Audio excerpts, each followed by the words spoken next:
when we are live with some more records and shit to talk about here on my little channel. Today we got Tom from Cardiac Arrest. We got Chris from Bloodstorm, Goraphobia, and his other bands. And we got a new guy on the scene, Adam from Manticore. What's up, fellas? Guys? How's everybody doing? Doing good. And we don't have Francisco. I don't know where he's at, but he will join or whatever. Jamming out all late ass. He's jamming out all badass, not watching us probably. Oh shit! And we got Frazier and Andy in the freaking chat already. I'm sure Frazier will be there. Yeah, here he is. There's Frazier. Okay, Andy gave us permission to start now, so I guess we can start. So the first album I'm going to start off with, I'm going to plug my local scene, S.A. Slayer, Go for the Throat, their full-length album. Some pretty good American power metal thrash, really good musicianship, better than I'll probably ever play. I actually used to take guitar lessons from Ron Jerzombic when I was a teenager. Oh, cool.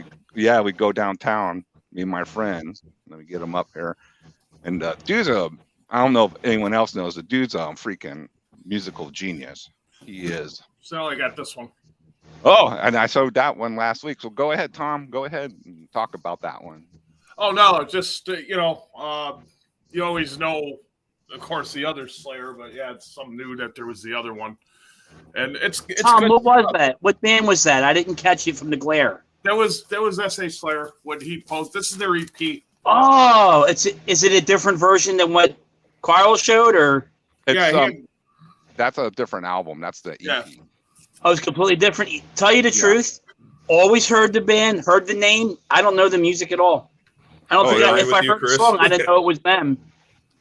Yeah. Well, I know the name for fucking years, and I don't think I've ever Yeah. just like, hey, what the hell does this shit sound like, Yeah, I'm with you. I know most of the stuff. I know the names, but if I heard the records or demos, I'd have to hear it again to know if it rings a bell or not. Yeah, S.A. Slayer is more traditional metal from the early '80s, like power thrash.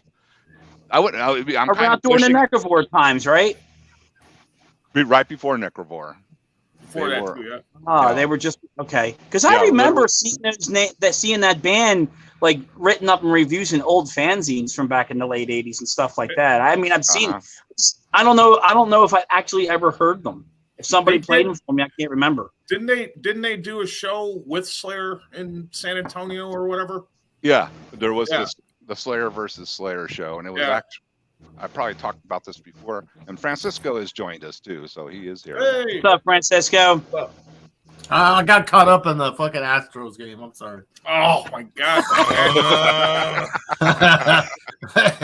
So let them play. No, Frazier's busting your balls, Francisco. Yeah, well, fuck Frazier. So real quick about S.A. Slayer, they opened for Slayer in the late '80s down there in San Antonio. Yeah, what as a happened local was, act, right? It was like '84, wasn't it?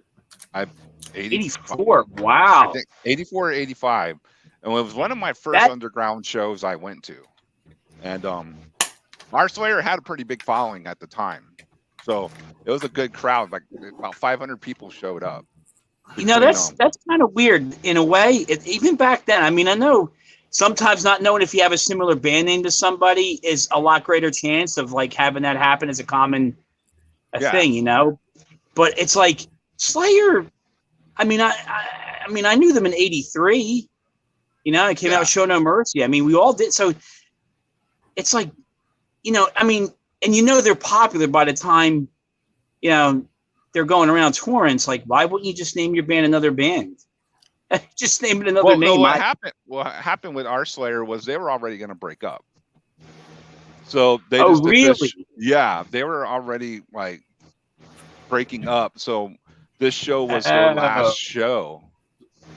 So they kind of just made it a Slayer versus Slayer show. And then hey, Chris, this EP is 1983, so they were coming up around the same time, really. Oh, okay. Technically, San Antonio Slayer. Yeah, I wasn't sure what released year that before band listed LA. on. I always thought it was mid to late 80s.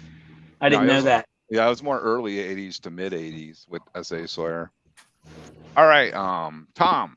I'm sorry, I'm jumping ahead again. Andy. Andy, he's in the chat. I'm fucking up. Adam. I'm here still. There he is. Adam, what do you got for us? It's his first time. Cut him some slack. All right. What? Carl's first time? Yeah, not my first time. First time having freaking this many people on the show. Also. Yeah. See, now you gotta see what now you see what I gotta fucking deal with. Yeah, it's a fucking circus, man. I guess you get used to it. Some Annihilator, Allison. Oh, that's a good one. So this was something like probably within the last 10-ish years, I actually like heard it, and I was just like, actually Lou from Manticore turned me onto it, and I was like, dude, what the fuck is this? I'm like, this is it's like perfect. Like, how the hell do you do this? And I have been hooked on that album ever since. So wow. I just think it's retarded good, man. Whatever makes you get up and enjoy it, man. That's the thing. I gotta do a re-listen to it, like back when it came out, because they had a video on MTV, and it was I remember that quite a bit. Allison Hell.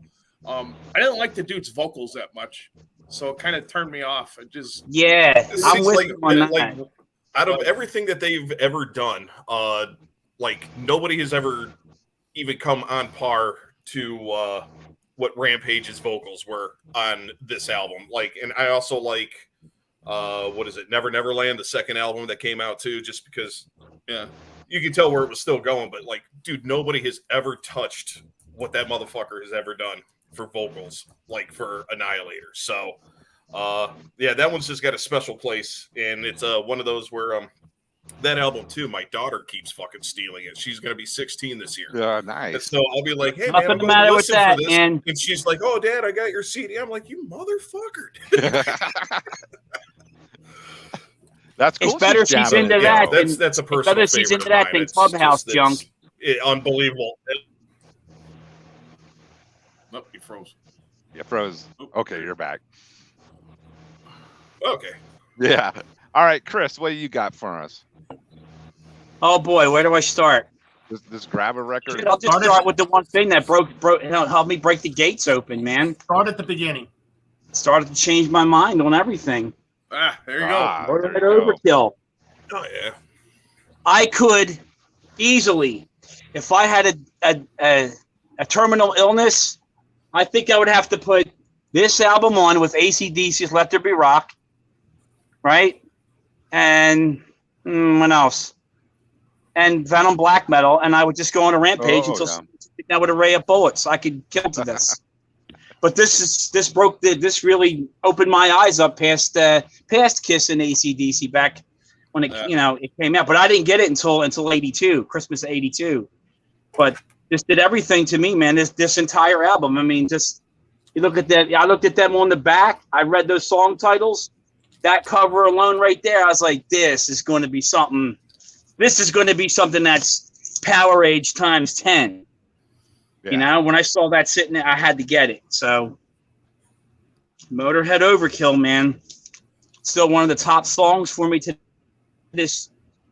I always, it's one of them albums where Motorhead's always a band for me where if I have really probably the most down on my luck, real kind of empty days, man, I could put Motorhead's one of the bands that I could put on and I get lifted out of a funk.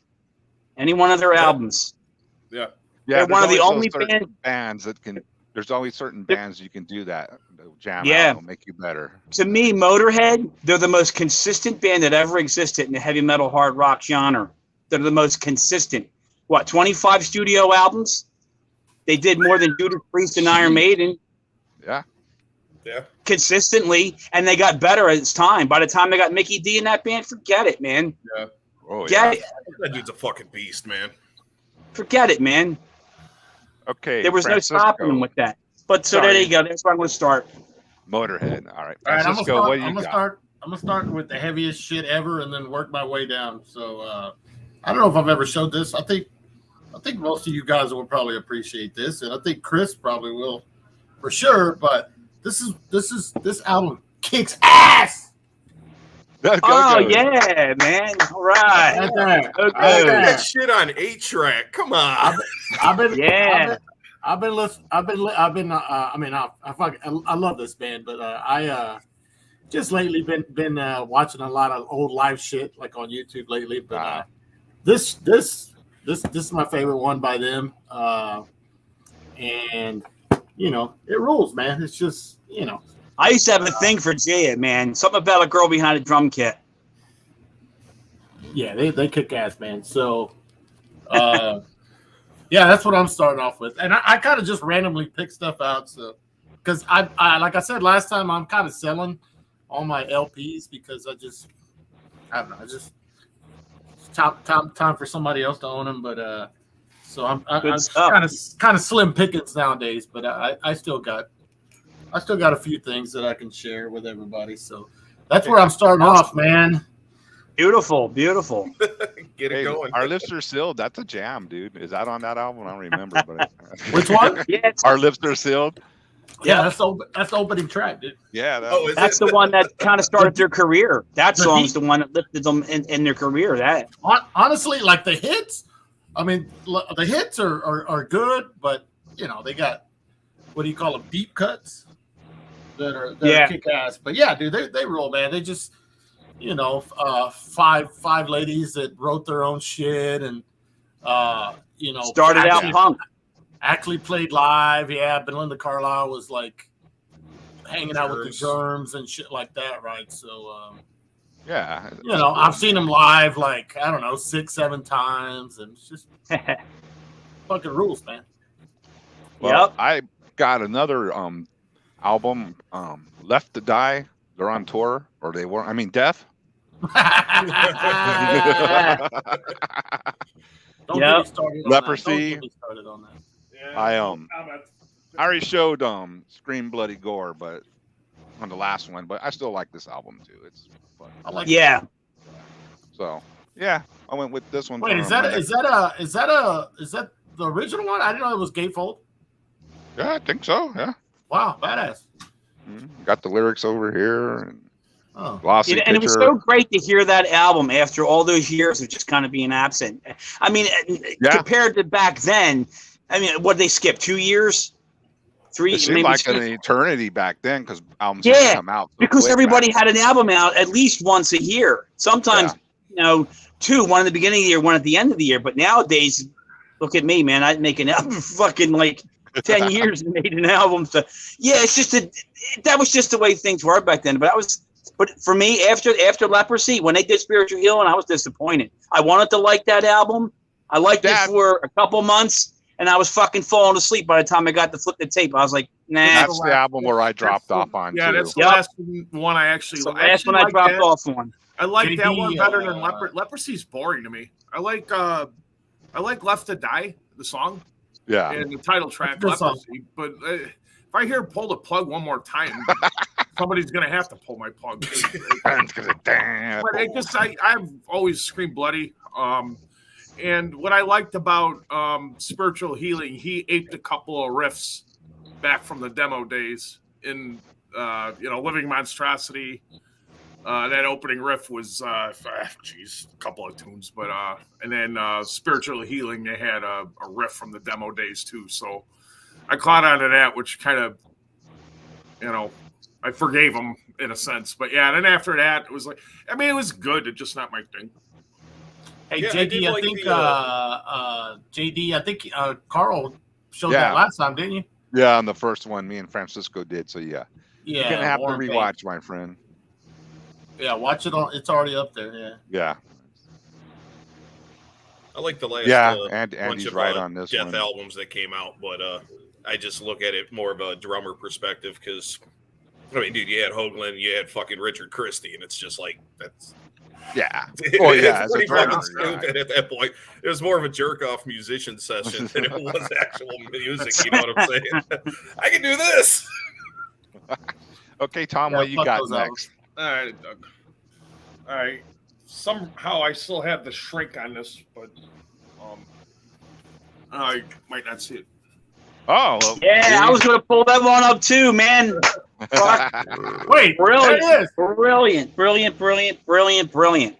I found that by mistake on my own back in the day. When I saw that album cover, sold. I didn't even give a shit. I didn't turn around. Yeah. I was sold. I knew it was going to be awesome. They're a polarizing band. I mean, oh my god. I don't know. They are the cornerstone of my influence in metal. It seems like lately, though, everybody, and their brother were like, we've been fans for it. And I don't really remember that. I mean, I got into them probably around Killing Technology and then went backwards. I don't remember them. Like, they were too weird for most people back then. Everybody wanted like Scream Bloody Gore and that kind of stuff. And Voivod they were constantly, I guess the first two would be the most accessible to like, I guess, death metal guys and that kind of thing. I agree with you though, Tom. It was a nuclear nightmare fantasy, this thing. Yeah. It was brilliant. To my mind, back then, it was like Road Warrior metal. Yep, it's exactly it, Carl. Exactly. Took the words right out of my mouth. Yeah. Because I came from an industrial neighborhood, and it made a lot of sense to like, it really fell into my environment, that album, so much. So it became so much more alive as a character, Voivod. Yeah. Because of my industrial kind of neighborhood I came from. Yeah, they're such a brilliant band. And most people, like you say, Tom, most people kind of didn't get it. Yeah. But right away with that, because I found that by accident, War and Pain. There, it was sitting in the, going through the imported record section. I just picked it up, and I knew where to look at wall to wall. And it was there, and I just was like, this is coming home with me, man. I couldn't read the name correct. I didn't know how to say the name right. It was new. I didn't know how to say it. I was like, oh, yeah, especially back then. Like I was like, Bovid? I was like, I didn't say it. That kind of shows how records and, okay, so you're in a store and you see that artwork. Now, I don't know, a CD may not have the same impact because it's smaller, You don't get like that, Right. I used to just sit there and, I didn't know what the hell I was buying. And the album cover looked cool. And you see the song. Yeah, you didn't even need to grab it. Took a chance. And you know what's cool, Tom? No picture of him in it either. You had a mystery of who the guys were. So the character on the front, that was the singer, the bass player, the vocalist, the drummer. That character. I pictured there was a bunch of guys that were like that playing the instruments. That's how my head went. It was a nuclear nightmare fantasy to me. I loved it. Wanted more. Let's move on now to Adam. What's your next pick, Adam? All right. Oh, that's a good one. Oh, Archgoat. Got some Archgoat going there. Archgoat, okay. Yeah, I like that. Which one is that? I'm not as familiar with all their stuff. I know the name left and right. I hear it in and out of my ears and out my nose. I hear Archgoat, but I don't know their music that good enough. This is the Apocalyptic Trumpeter. This was like what was this? Their first album, like back as a band and every shit like that. Like their comeback album. Okay. If you will, I do believe that's what it was. It's fucking heavy as shit, man. And it is. I've heard nothing but good stuff about them. Yeah, we've covered like Rise of the Black Moon, Black Messiah. Hell, I even played one of the Hell's Head Bash shows in Archgoat. Tell them that story, man. That's a great story. That was fucking hilarious. Yeah, I was at work, and I get a call from one of the guys from Hell's Headbangers, and they're like, "Hey, man, Manticore's playing. What was it, like Saturday or something like that? And Archgoat needs a drummer. Their drummer can't get in for some reason." And I was just like, yeah, I'll do it, but give me a second back. So I ended up calling Lou, and I was like, "Hey, man, I'm filling in for this other band real quick." And then I was like, so I can't wait to do this. And he was just like, "Yeah, what's the name of the band?" And I wouldn't tell him. I usually make him guess shit like that. So I was just like, "I'll tell you this. It's one of your favorite fucking bands." And the only reply I got from him was "fuck you," and he hung up the phone. So I was played at Archgoat for that show. But it was all really cool. So like even prepping for that show, Dave, who used to be in Manticore, he also does Void Meditation Cult and stuff like that. He came down, and we all learned that set, and then the rest is history from there. But yeah, that was fucking fun. That was a good show. So awesome. Hey, Chris, what you got next for us? Well, I'll kick it back off the cusp, I guess, old school. I'll just put one in, but the Queens of Noise, man. Oh, yeah. Nah. Hell yeah. Wow. That, to me, is the pivotal Runaways lineup. Because there she is. Jackie Fox. There's the Fox. Yup. Sandy, Lita, Cherie, Jackie, and Joan. The Queens of Noise. And the back of it's a beautiful slip, too. They made a shirt of this, and I'm looking to try to get it. If anybody knows where I can get a shirt that has this picture, please let me know. I'm looking for it. It's somewhere, somehow. I'm looking for it. But I love them. Might print it. What's that? King Fowley might print it if you ask him. Well, I belong to Sandy West's fan club. I belong to Jackie Fox's fan club. I belong to Sherry Carree's fan club, Lita and Jones. I belong right to all of them. But they're old school American ladies of rock and roll, man. And love them because out of that came Joan Jett. And Joan Jett was inspired, by Suzi Quatro, my queen. There it is. But I love that album. That's really one of my favorite rock albums for all women back in the 70s, man. So just want to give them some love. Roy's in the house. All right, Yeah, Francisco. dude, you know what? I seen Lita a couple months ago, and she's still awesome. Yeah, actually, I saw her not too. Was it last year? They did she played a free show up here in Ohio, and it was holy shit, yeah, she was there. She was good. And then I saw Hart and Joan Jett a year or two ago. It was a really good show, but I mean, Joan Jett didn't seem to have that almost like that attitude. You know what I'm saying? Like that live. It was a good show. But how's she doing? I wonder how she's doing on that crew, the stadium thing. Because she's open. I don't know. Joan Jett's opening that, but I haven't really heard much of anything about that, really. God, I wasn't going to go. I haven't heard much on it. Francisco, what do you got next for us? Next is actually, I guess you'd call it a reissue, but it was an unreleased album by my buddies Insecticide from California. No, I can't hear nobody. My buddy, Restart. Tell him to sign off and sign back on. Sign off and sign back on, Chris. Okay. Yeah. Well, anyway, he'll figure it out. But anyway, it's the Insecticide recorded album in '89. It was never released. And my buddy Billy, who's playing in many bands with me, put it out on vinyl last year. I don't know if he's got any more copies left, but if you do, it's under Buried Alive Records. Look for Buried Alive Records on Instagram. He's on there. But yeah, this is cool. It's California speed thrash stuff. Like I can attest. I have that vinyl too, and it's really good stuff. Is it? I've never heard of it. You never heard of it? Oh, yeah, you're missing out, my friend. Yeah. It's, whoops. But yeah, my buddy Billy just like I said, he put it out last year. He's like an Insecticide, like super fan kind of thing. But all this stuff was put out on a CD, but it was never on vinyl. So he decided he was going to do it on vinyl, and it turned out really cool, man. So he did a good job on it, and Insecticide are good buddies. So that's something you need to check out. Insecticide. All right. My next one is Darkness from Germany, Death Squad. Oh, cool. I'm going to put down on a solo. This is some good German thrash, man. Really, is it? I'm not familiar with that either.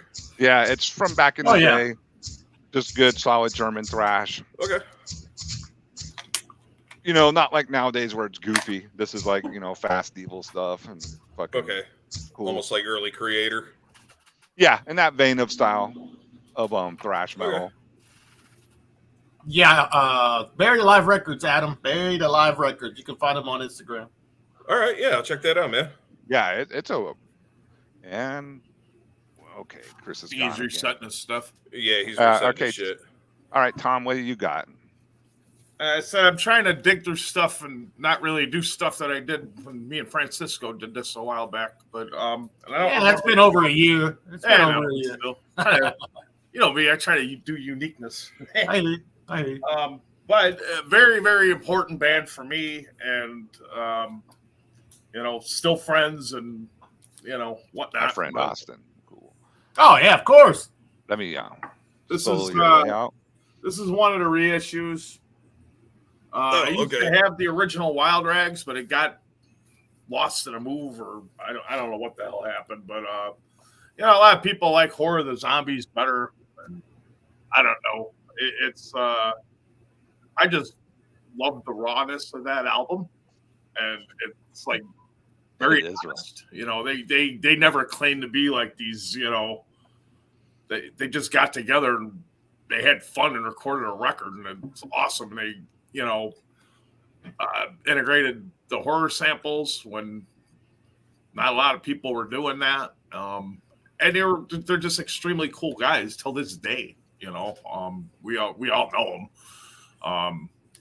But you know, I think they were like kind of, you know, then being from Illinois, you know, they were 2 hours away from me, and you know, I started writing them, and you know, they're a bigger band. In my eyes, hey, they got a record out, you know, and within like 3 days, you know, in 3 days, I get a letter back.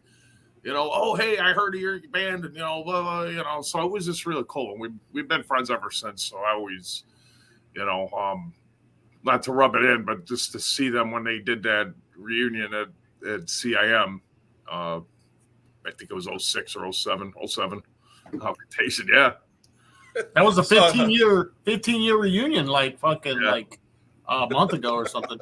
Yeah. Yeah, I ended up seeing Jim in Chicago when we played up there with Imperator. Or was it Reggie's or something like that. So that was pretty cool. But yeah, we were bullshitting. So he ended up hooking me up with a vinyl, and I was just like, dude, that Seclusion demo is fucking badass. Yeah. I didn't get the vinyl yet. I got that on CD. I haven't seen. Are those CDs available? That was Contagion, right? Yeah. Are the CDs? Yeah, let's go ahead and go to your next pick, Adam. Yeah. Keep it moving. Yeah. All right, man. So I've been getting into a lot of Japanese metal. Oh. So I got some Anthem. I got that. Do you? Yeah, Anthem? Yeah. Fucking good, dude. This loudness, Sex Machine Guns. I can't get enough of it for some reason. I'm just like, my fucking God, dude, stuff so good, man. But yeah, that's probably like one of my favorite albums from Anthem. That one's really fucking awesome. Awesome, dude. Okay. Francisco, what do you got next? All right, I busted out several old Houston bands. This is easily one of my all-time favorite bands. They're called Dresden 45. Wow. This was their first album, Paradise Lost album. This one came out in '89, but they put out 2 7-inches before this. But this shit is fucking ripping. The way they described their band, I thought was pretty good. They said we're a mix of Minor Threat and Slayer, and I think that fits pretty fucking well. Because they had like ripping leads and like fucking just badass fast songs, and the vocals were just fucking hateful and screaming and all that. Just ripping fucking hardcore from Houston from the mid to late 80s, and easily one of my favorite fucking bands. So I'm doing a Houston thing today. So right on. There you go. Dresden 45. Check them out. Trust me, they fucking rip. Hey Chris, can you hear us? Yeah, I can. Okay. I had to get off to get back on. I have thunderstorms going on around here. Sometimes like a lot of times I'm on there with Francisco. Same thing. I got to shut it off and come back. Well, thanks. You're on. So what's your next pick? Anybody remember this album? Yes. EXP Stricken by Might. I remember that cover. I think I've heard it a few times. I remember that logo. Yeah, right? Oh, fucking cool. That's some heavy metal right there. Holy shit. And this. Carl, dude, you need that outfit that dude down there is wearing. Get some fucking coat. Yeah, the dude down bottom left. Yeah, bottom left. Go up. Yeah. No, go over the other way. This Yeah, guy. there you Yeah. I think that's in my closet right now. Give me a minute. There you go. He's evil. All I could say is this, back in the day when it was out, there it was sitting in the rack, Shattered Records. It's like, I guess it's a completely independent label. Profile Records distribution, 87. And seeing this, I remember seeing it advertised in the old school magazines, Metal Mania and Art Shock, things like that, Cream Metal. And there it was. And I was like, I'm going to take a chance and get this thing. It looks great. I put it in. All I could say is it's a very underappreciated, very underrated, like, speed power thrash album. You can find it. You can find it pretty easy too. It's got the vocals are. It's more high end, more of a high pitch. Not too. It's very It's not. It's a very. The album sounds just as clear as Metal Church's debut, in my opinion, but doesn't gravitate as heavy as Metal Church. Okay. But what I'm saying is, production-wise, you hear all the instruments so good and blended together so well on this album. The songs together, the placement of the songs together, the album as a whole is, I think, has always been very overlooked and underappreciated. And I would recommend it. It's a great, just start to finish speed, just a speed power death thrash album, man. It's got it all. Here, look who produced it too. So Carl from the Rods. Oh yeah. Carl yeah. Oh, that's cool. Carl Kennedy, right? Yeah. Yeah. He's done a lot of that. Can you see it? Let me solo you real quick. There you go. Yep. Oh yeah, there it is. Wow, there you go. It was recorded. But it sounds great. Yeah. I recommend it if anybody hasn't heard. I really recommend it. It's a great, underrated, underappreciated album of its time from '87. Yeah, it's still pretty easy to find too at like record shows and stuff, and it's not gonna cost you an arm and a leg. Not gonna kill you. Yeah. It's a very. I would imagine most people like us would. If you haven't heard it, I would recommend getting it. I don't think you would be disappointed. It's great start to finish. Not a bad song on there. Okay, well, my next one is Thrust. Tell Hide. That's a good one. It was a good anti-poser album back then because it actually had the song "Posers Will Die," and we fucking sang. Oh yeah. Cool. Looking for posers and whatever, Yeah, a sign of the times. Yep. Yeah, this is a fun fucking metal album from back in the day, man. Total metal cover. Nice one. Nice one. Yeah. I think I know that. Nice one. Yeah, there's will die. Thrasher, Posers Will Die, Fistel High is another anthem. It's all freaking anthem songs, man. It's good shit. Hell yeah. Okay, Tom, what's your next pick? All right, this is gonna be a little bit of a departure, but I already showed the Go-Go's. Come on. No. And I had the Runaways.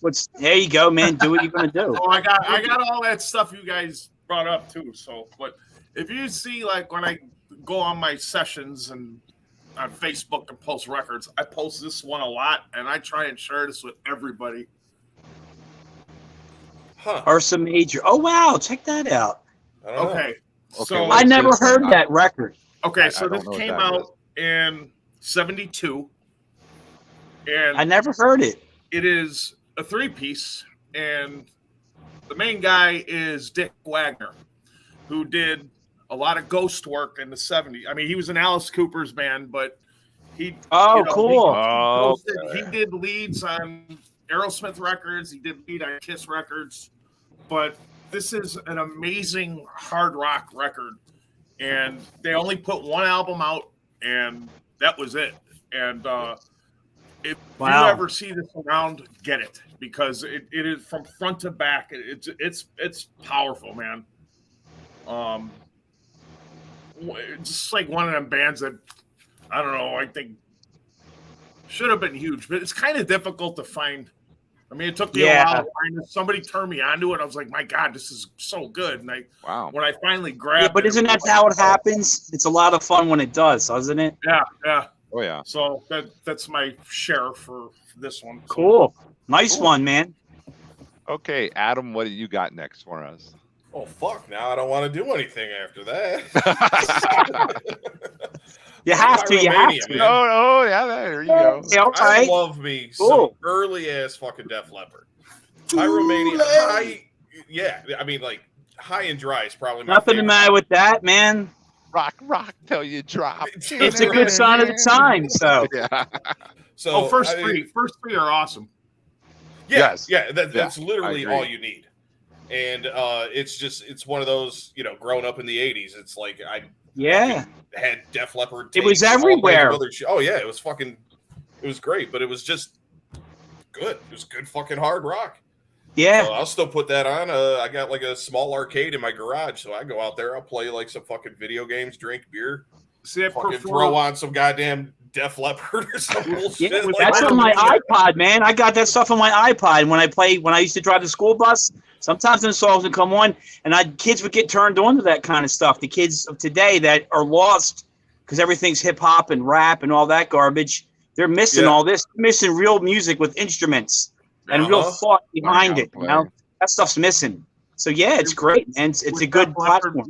With Pyromania, I always say that So Pyromania, I like the non-hits just because I'm burned out on the hits off of that one. Oh, absolutely. Yeah. But I always call High and Dry like a perfect record. Front to back is perfect, but even still, On Through the Night's my favorite. So go figure. A lot of people, I hear that a lot too. So, but I'm not sure because I'm not a huge on history with Def Leppard, but didn't Pete Way have some songs that made it on the Pyromania? Pete Willis?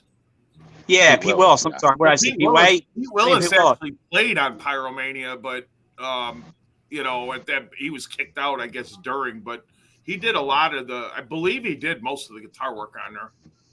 Okay, I thought he had something to do with some of them songs on that record, even though he wasn't playing on them. Yeah, he wrote a lot of those, and then it was wasn't it his alcoholism or something like that? Was Steve Clark? I think is that his Steve Clark? His name? He played. The guy that replaced him. Yeah. Steve no, that was Rick Savage. My fault. Yeah, Rick. No, he was. Rick was the bass player, right? Yeah. Phil Collin. Phil replaced him. Phil. Yeah, he replaced Pete, and he was a girl before. I like Girl. That's a good record, man. I just like that. Okay. All right. Wait, hold on. LA Guns is in that band too. Who was a girl? Francisco, what's your next pick here? Wait, who was a girl? No, the band Girl. Oh. Yeah. I thought you said the band Girl. I thought you said he was a girl before that, like Breaking Stones, you know? He was in Girl. All right, my next Sorry. one. Maybe my hearing's going. I'm 51. Maybe my hearing's going. I don't know. Yeah, some fast way, some good shit too, man. Let's travel to Italy, and I think this band is playing here in November, and I think they're supposed to play this album front to back. And I don't drink. I've never drank, but one of my favorite songs is "Whiskey Time" off this fucking band. Yeah,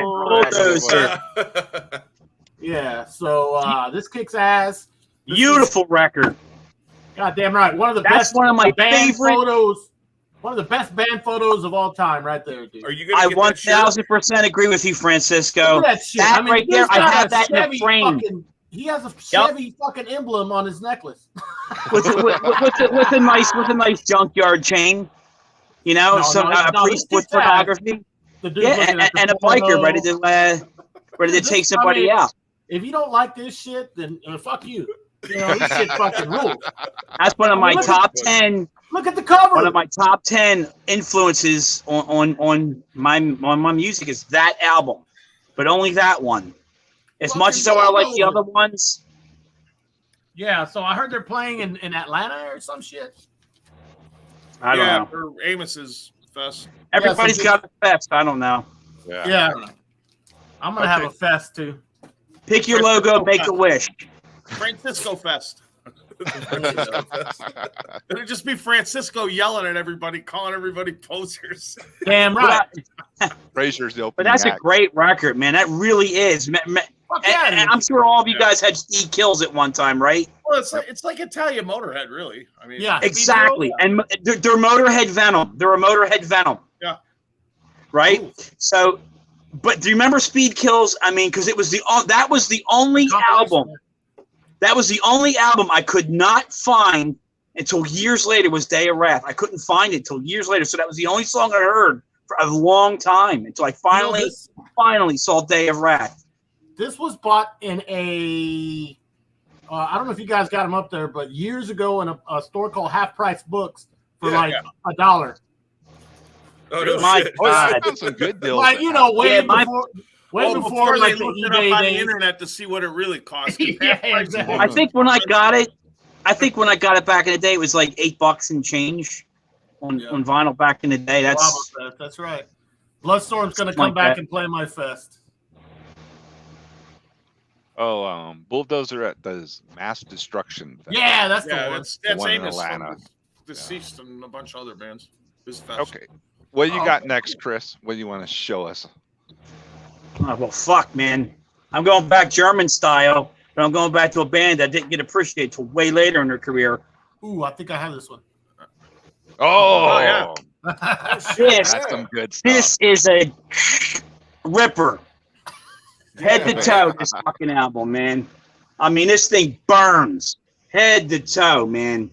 I mean, it breaks up with, the Hellion. I mean, it's just like the sound, the drums, the vocals. It's German speed thrash at its brilliance.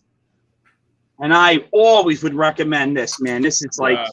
That's a killer pick. It really is. And I remember, again, it's one of those albums, you've seen it a lot, you didn't find it. Then one day, there it was, finally on the shelf. You get it, and you're like, damn, why does it take so long to get these records on the shelves here in America? But it does.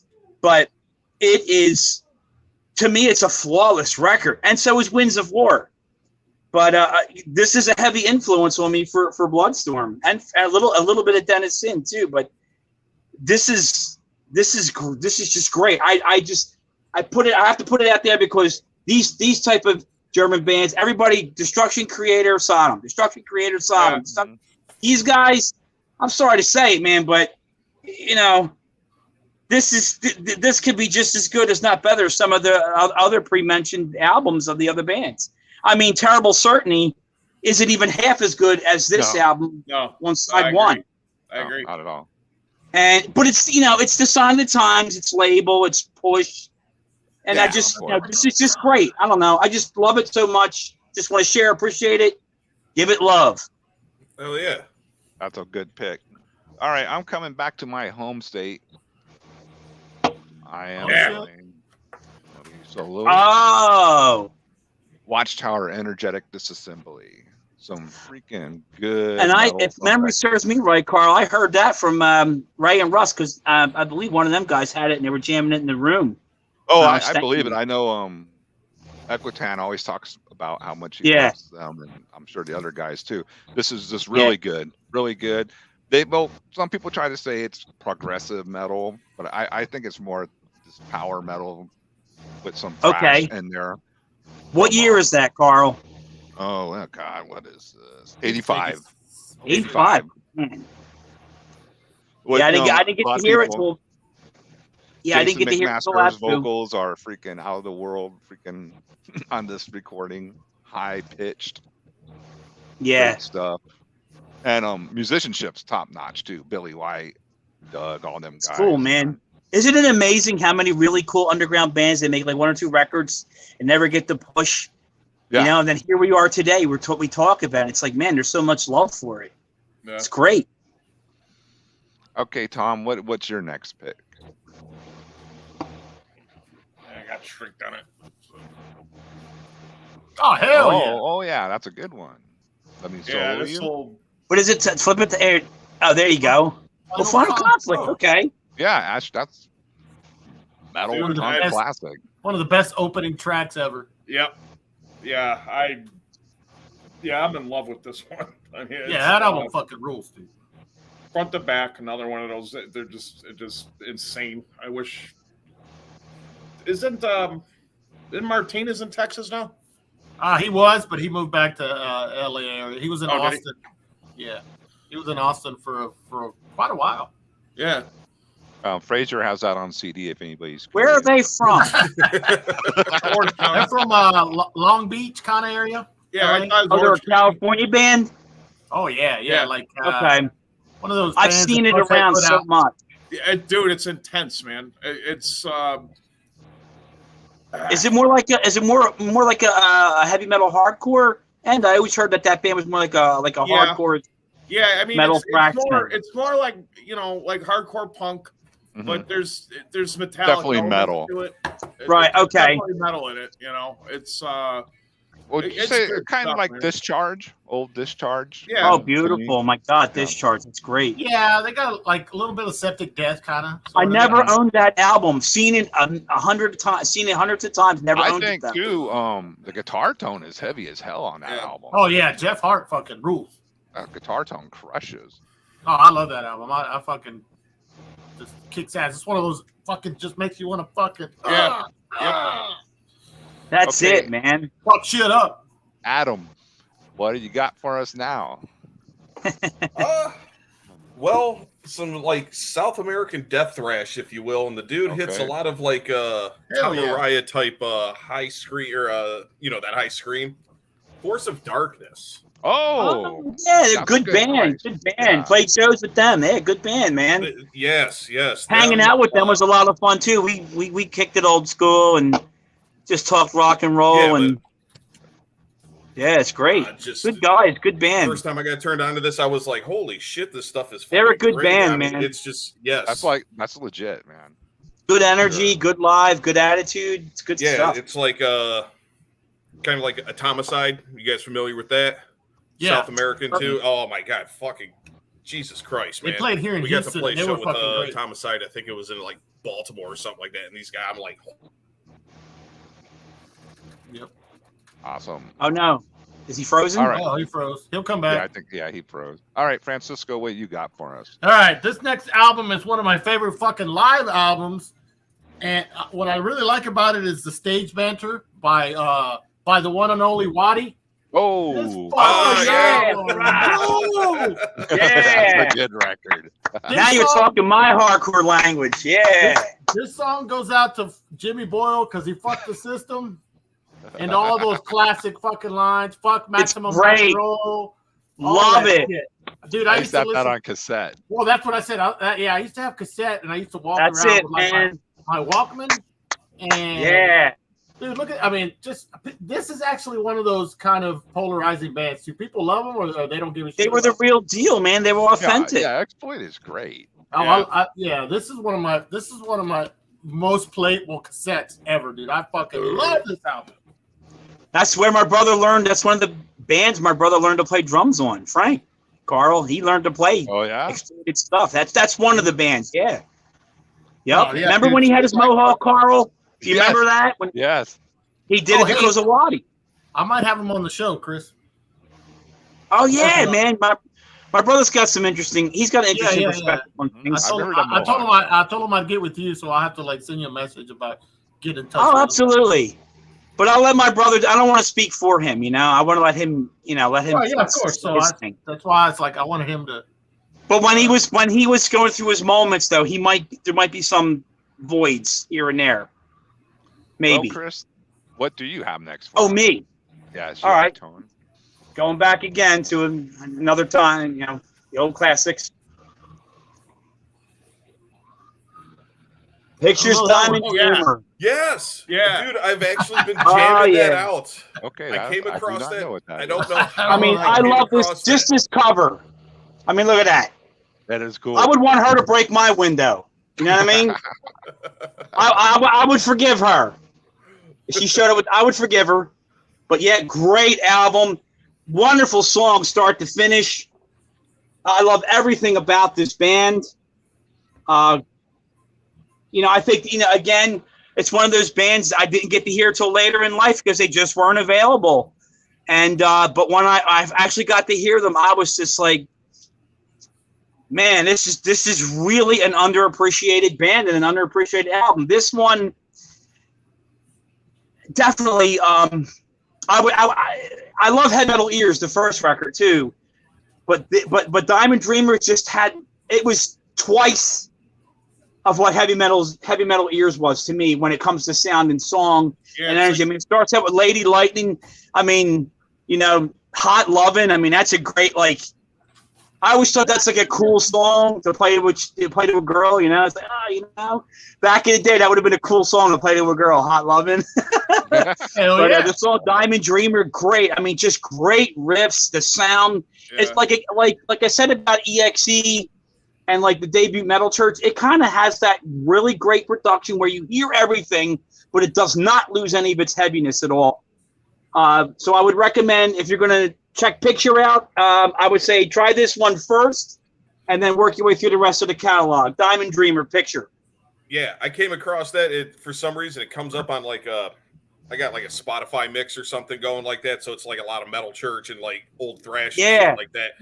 And like I'm looking at it right now, like Heavy Metal Ears from Picture, and I'm like, holy shit, dude! It's great stuff. It's fucking great. Yeah.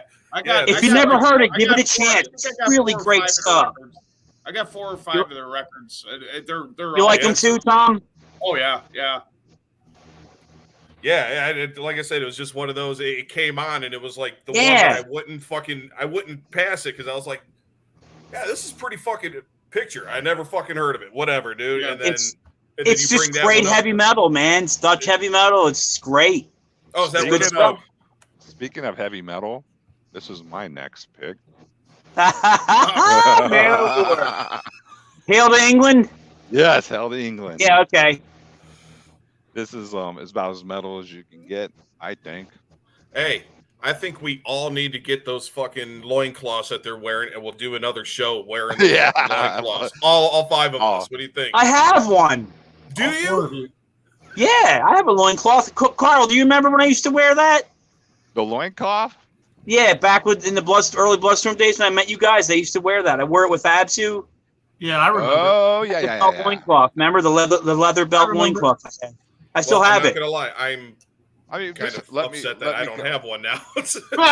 Good anthems on it. Each dawn I die.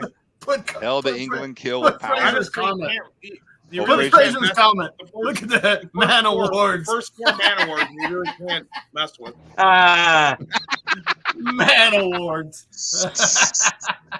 Now the only album I ever loved by them, front to back, is In the Glory Ride.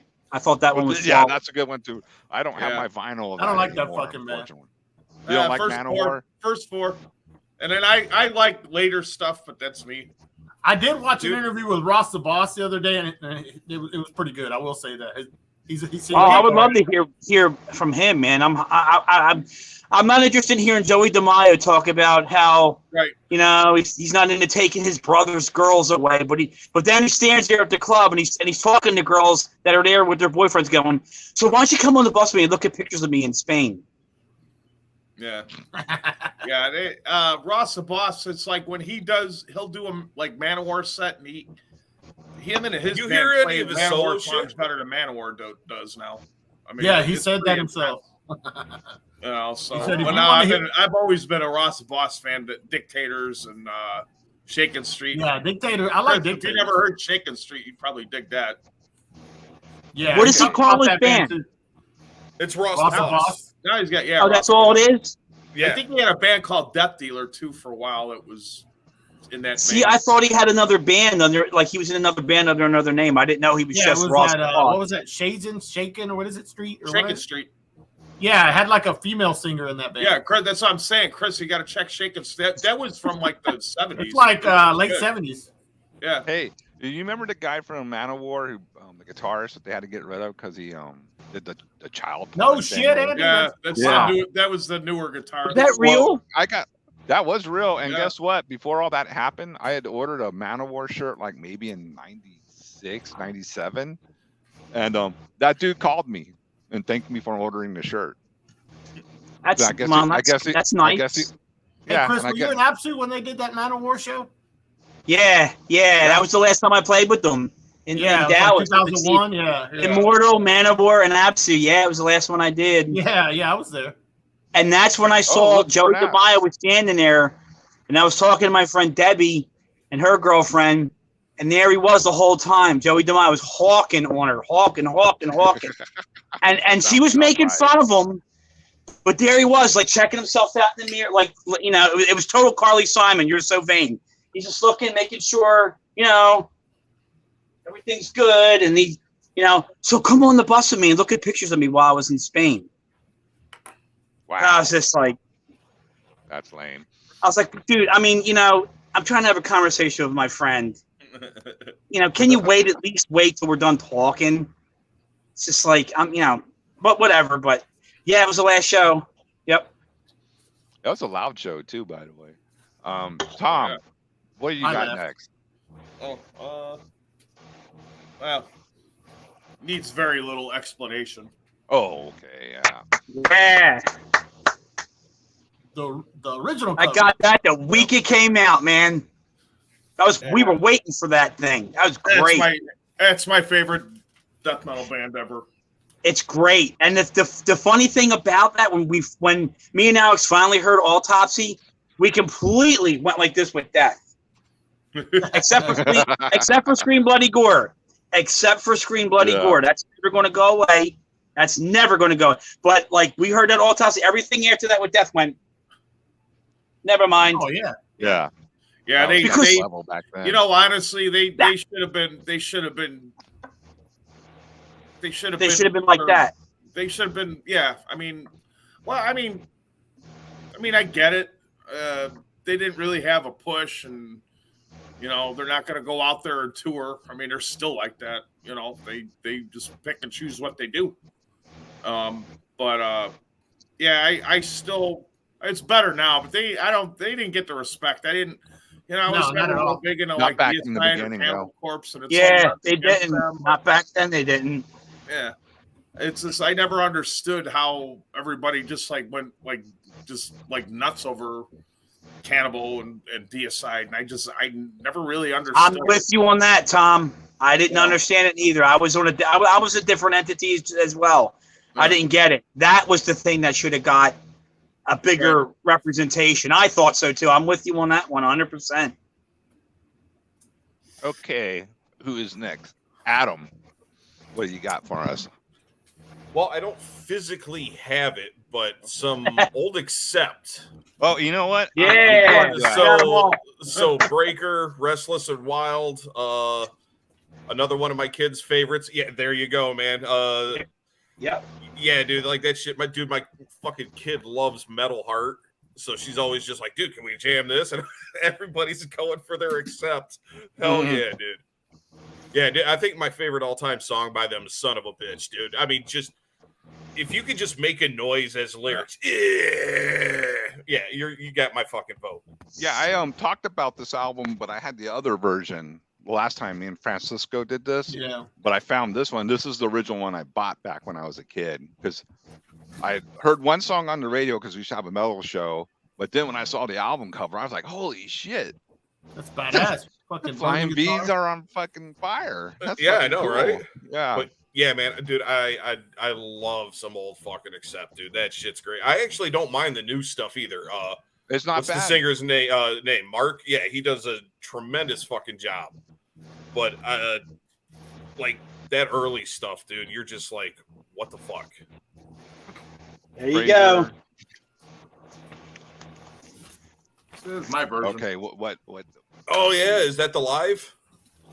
What you had there, Chris? Did you have an Accept? Oh no, I was just going along with the Adam there about old Accept. I pulled out Midnight Highway. Yeah, I had Midnight Highway because I was reiterating because he said old Accept. I'm like, oh, here you go. I got one right here. Okay. I was just backing up what you were saying, sir. How wonderful that stuff is. Oh, dude, it's so fun. Yeah, Will Hoffman's guitar solos, man, love them. I love it. Metal. Okay, Francisco, what's your next pick? This from New Jersey. Rest in peace to my brother John Saltarelli. Passed away. It's been like 6 years ago on Christmas Eve. and this was their Lethal Aggression's Oh. Life is Hard.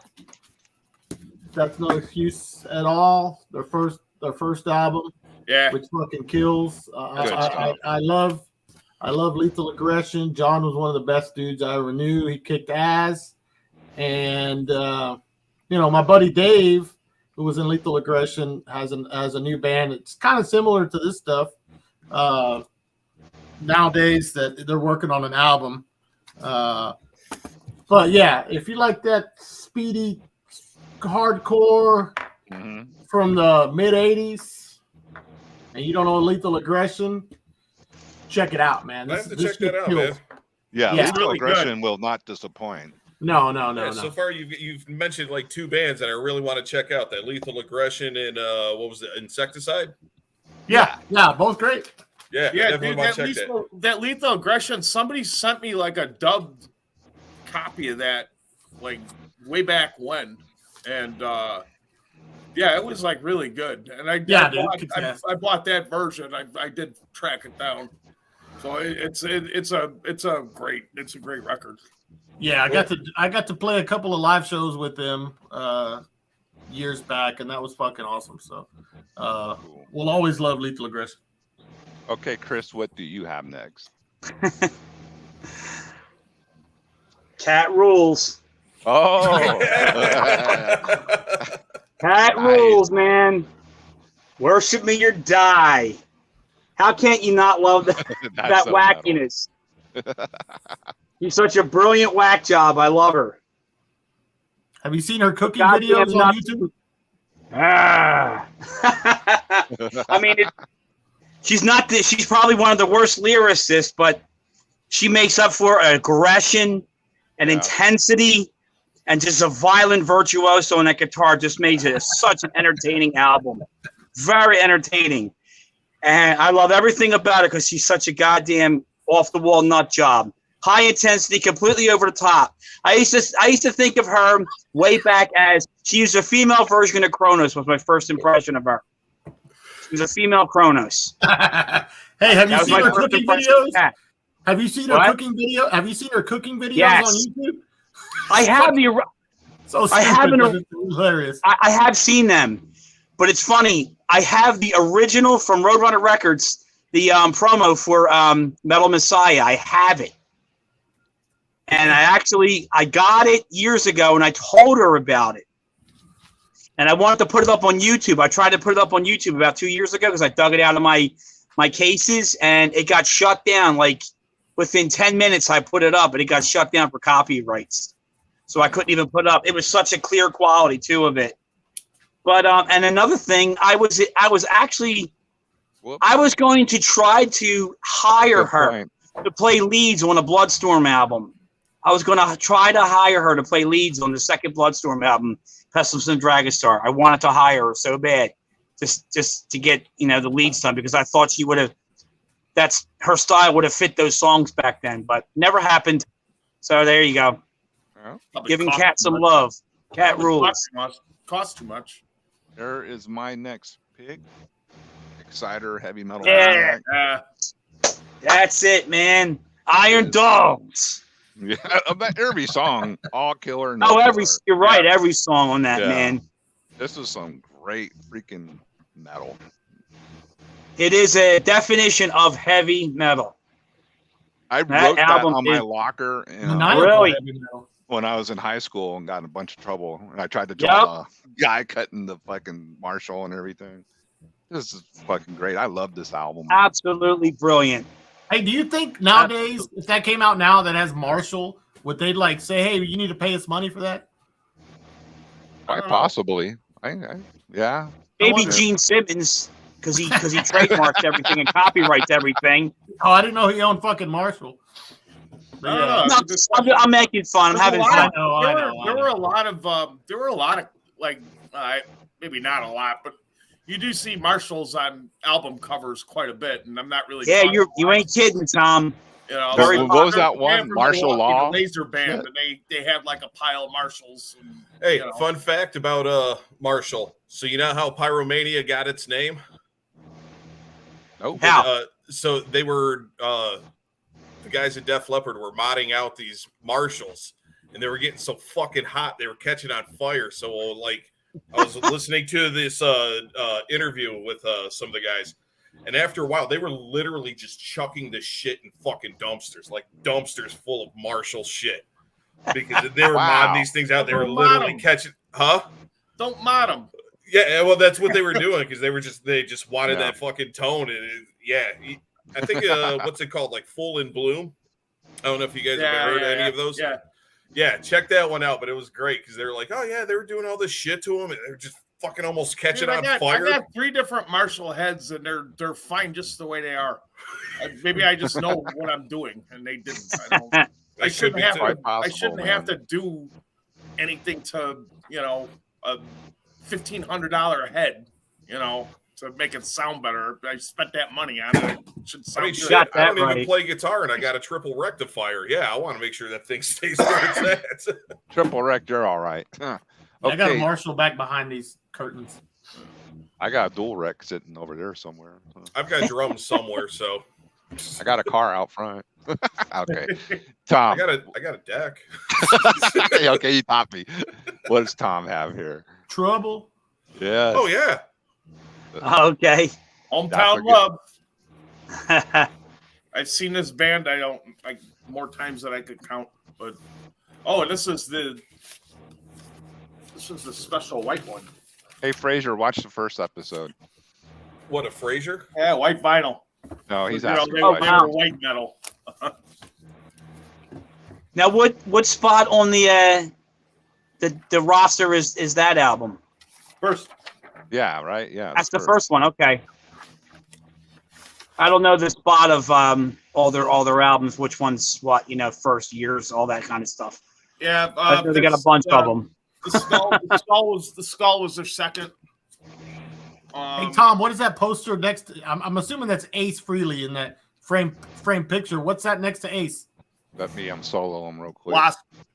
Oh, it's Wasp. Yeah, I've been trying to figure that out. I knew that was Ace. I can see Ace. The lights kind of. Yeah. Okay. Yeah. That's the live poster, right? Yeah. Yeah. Badass. That's a cool one. Yeah, I love in my bedroom too, man. I love me some fucking Wasp, man. Speaking of product placement, look at that fucking case of Bush back there. Where? Oh my Jill's niece's boyfriend got me that for Christmas. It's tin. Oh, okay. I'm gonna hang it up. Okay. Oh, that's cool. Okay. All right, Adam, as you're taking your drink. Oh, what's your next pick? You got anything? I got some shit, man. So, all right, dude. I'm gonna go with some hard rock from the '80s. I already seen it. You shut your mouth. Oh yeah. Good choice. Good choice, dude. This is another one of those albums that is, damn near fucking masterpiece. Like, there's not a single thing that you skip on this album. Swords and Tequila. I mean, that's everybody. Dude, copied that like too, honestly, my fucking 2 favorite songs on here are "Outlaw" and "Altar of the King." Like those fucking. This is a fucking ripper. I mean, and who doesn't like Johnny? Yeah, it's a SEAL guy named Johnny. Get the fuck out of here, man. We should all get Johnny masks and just fucking wear them from now on. So dude, if you don't get their first one, their first one's really good as well. Is that the Road Racer? Hang on. Narita, right? Narita? No, I think it's Narita. No, that's not the first one. That Narita, I do believe, came out right before that album. Okay. They're like super huge in San Antonio. Well, are they really? Yeah. Well, you know what the deal is. Donnie Van Staveren, who used to be an SA Slayer, joined Riot on Thunderstill.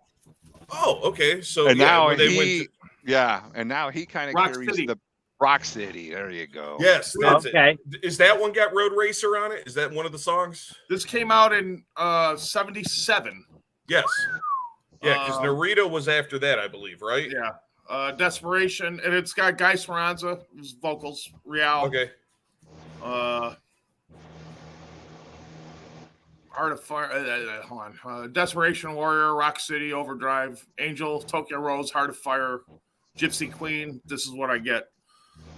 But for 77, man, this thing was shit. Ahead of its time. So, like, some newer, right? His, not like newer, but like, I guess the newest I should say is around like 95, 97. Has anybody heard that album? Oh shit, is it called like Night Stalker or something like that? It's actually really fucking heavy. There's a couple that you can get past, but that one's really fucking good. I like it, at least. I don't give a fuck about you guys. So anyway, yeah, I haven't grabbed any of the newer stuff. I actually can't keep track anymore because it seems like every cycle they change their name again. Was it Riot 5? I think now. Right? Yeah, that's the one Van Staveren does. He's kind of doing that. I mean, I heard it good. Nightbreaker. That's it. They do good shit, man. It sounds good.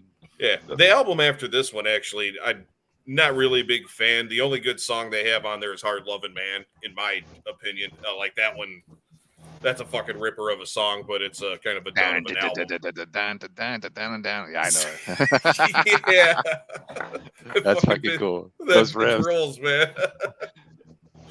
Okay, Francisco, what you got next for us? Well, this is... That's a good I think this is my favorite album by this band, and I think this is the last one that I kind of like from them. Steel is good though, but yeah, I don't know. This one kicks ass. I remember getting it from Osmos. Oh shit, that's one of the ones I pulled. I got this directly from Osmos, and what else did I get on that same order? I think it was like Gods of War by Blasphemy, because I think they came out around the same time, like 93 or something. But yeah, this was cool. That's a good album, man. I like this album a lot. I don't know. They lost me like after this, but whatever. But this album kicks ass. That covers. I think it's been used a lot by a lot of bands or whatever. But that's from that. Out of the later Marduk, I like Rom 512. Oh wow. Yeah, I don't know. Not gonna. I don't know what that is, but I really like this album. I thought it was cool. I still like it a lot. And I catch up because I like all the Marduk shit, all the versions. I don't care. So pretty much. Yeah, so this was cool. Yeah, back when Osmos was putting out good shit. Okay, Chris, what's next on your list? One of my top 3 favorite women I love to support. Oh, yeah. Oh. Yeah. Chrissy. There she is. The debut album. Just brilliant. Love her. Great record. One of my influences for doing Dennison came from this record. I know that. Wow. Yep. Debut album. Yeah. I love Chrissy Hine. Most people don't probably know it, but if you ever read her book, My Life as a Pretender, all this shit that Joan Jett says, Chrissy actually did and doubled that. Oh. Chrissy lived the life. Hard lived the life. Oh, yeah. So I got a lot of respect for her outside of band.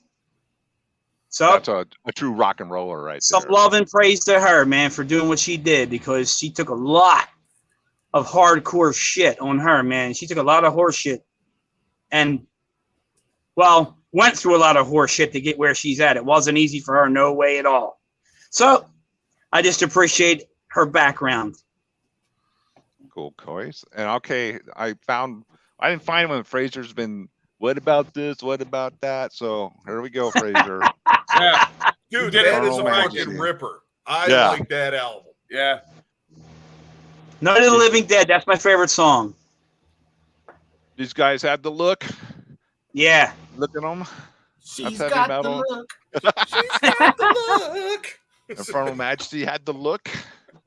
And the album to back it up. And the riffs. And the cool guitar poses, too. Look at that. Really a great sounding album. Really is. Kidding aside, this is fucking killer. It's a really good album. I usually pose like that with my bong in front of the mirror. I'm all like, I always love Night of the Living Dead. I love to hear that song. Dun, dun, dun, dun, dun, dun, dun, dun, dun, dun, dun. Love that. Love that. The lyrics all listening at work tomorrow. The band Dark Rain from Houston used to cover that live. Oh, that's my favorite song from them. Okay, Tom. Okay, go ahead. Back to like the Infernal Majesty. It's like you know, that's like my idea of like real thrash. You know, like them and like Sadist and like Dark Angel. Yeah, with that aggressive. You know, I said a lot of times I associate thrash with like very like aggressive up front sound. Yeah, we're having fun, and you know, but no, that was vicious. Fun. That was vicious. Okay. Well, speaking of vicious. Okay, let me. Yeah, Order to Kill. Oh, okay. That band just played here. Fraser's gonna say, I saw them on tour at Blood Beast in 1988. Yep. It was great, man. Back with the original lineup. It's great stuff, man. Seeing them right. We have been supposed to have played with them several times, and every time it doesn't happen. We did Metal Threat in Chicago, but they were on the next day, and we had like a weekend booked already. So it was like we played here Friday and then went somewhere else, and then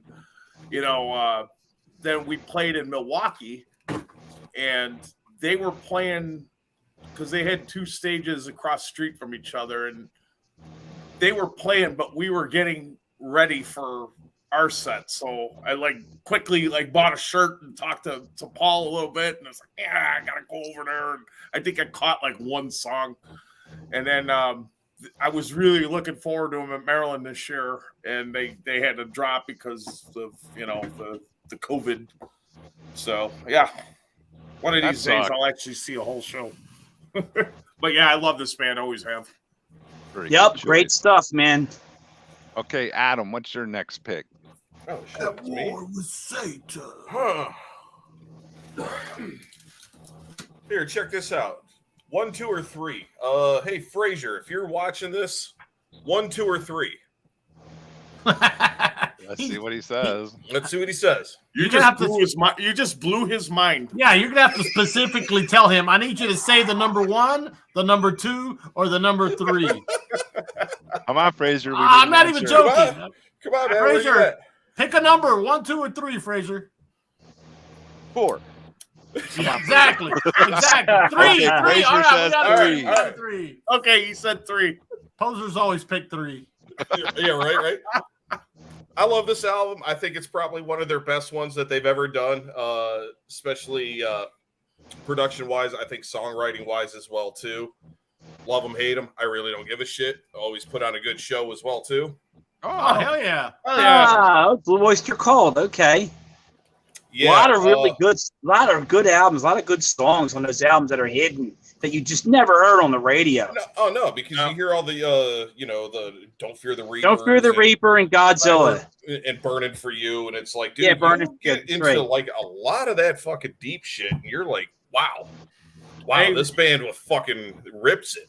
You're right. He falls into that same category where he's got no BOC. I agree with Tom. I was just thinking that on the radio, but their catalog is like amazing. Oh, dude, it's just I got Rainbow Demon. It's just what they do is. I hated them growing up for a while, but then as I got older, it was like I rediscovered that album, and I was like, well, shit, that's really motherfucking good. And then I just started, even the new one was actually like, you could definitely, tell it's a fucking Blue Oyster Cult after 40, 50, years or something like that. Guys haven't changed. Okay, Francisco. Is he masturbating? Oh, there he is. He had his head down like this, right? Yeah. That's all I see. I see this, and I'm like, wow. Give me a minute. Oh no! If I'm gonna do that, you're gonna see it. Promise? Just kidding. No, I'm laughing at Fraser's last comment. Oh. Well, let's see what the hell did he say. You are a heap. Oh yeah. Oh well, since I saw these two fine gentlemen in the chat, I'm gonna kind of cheat and put 2 things up there real quick.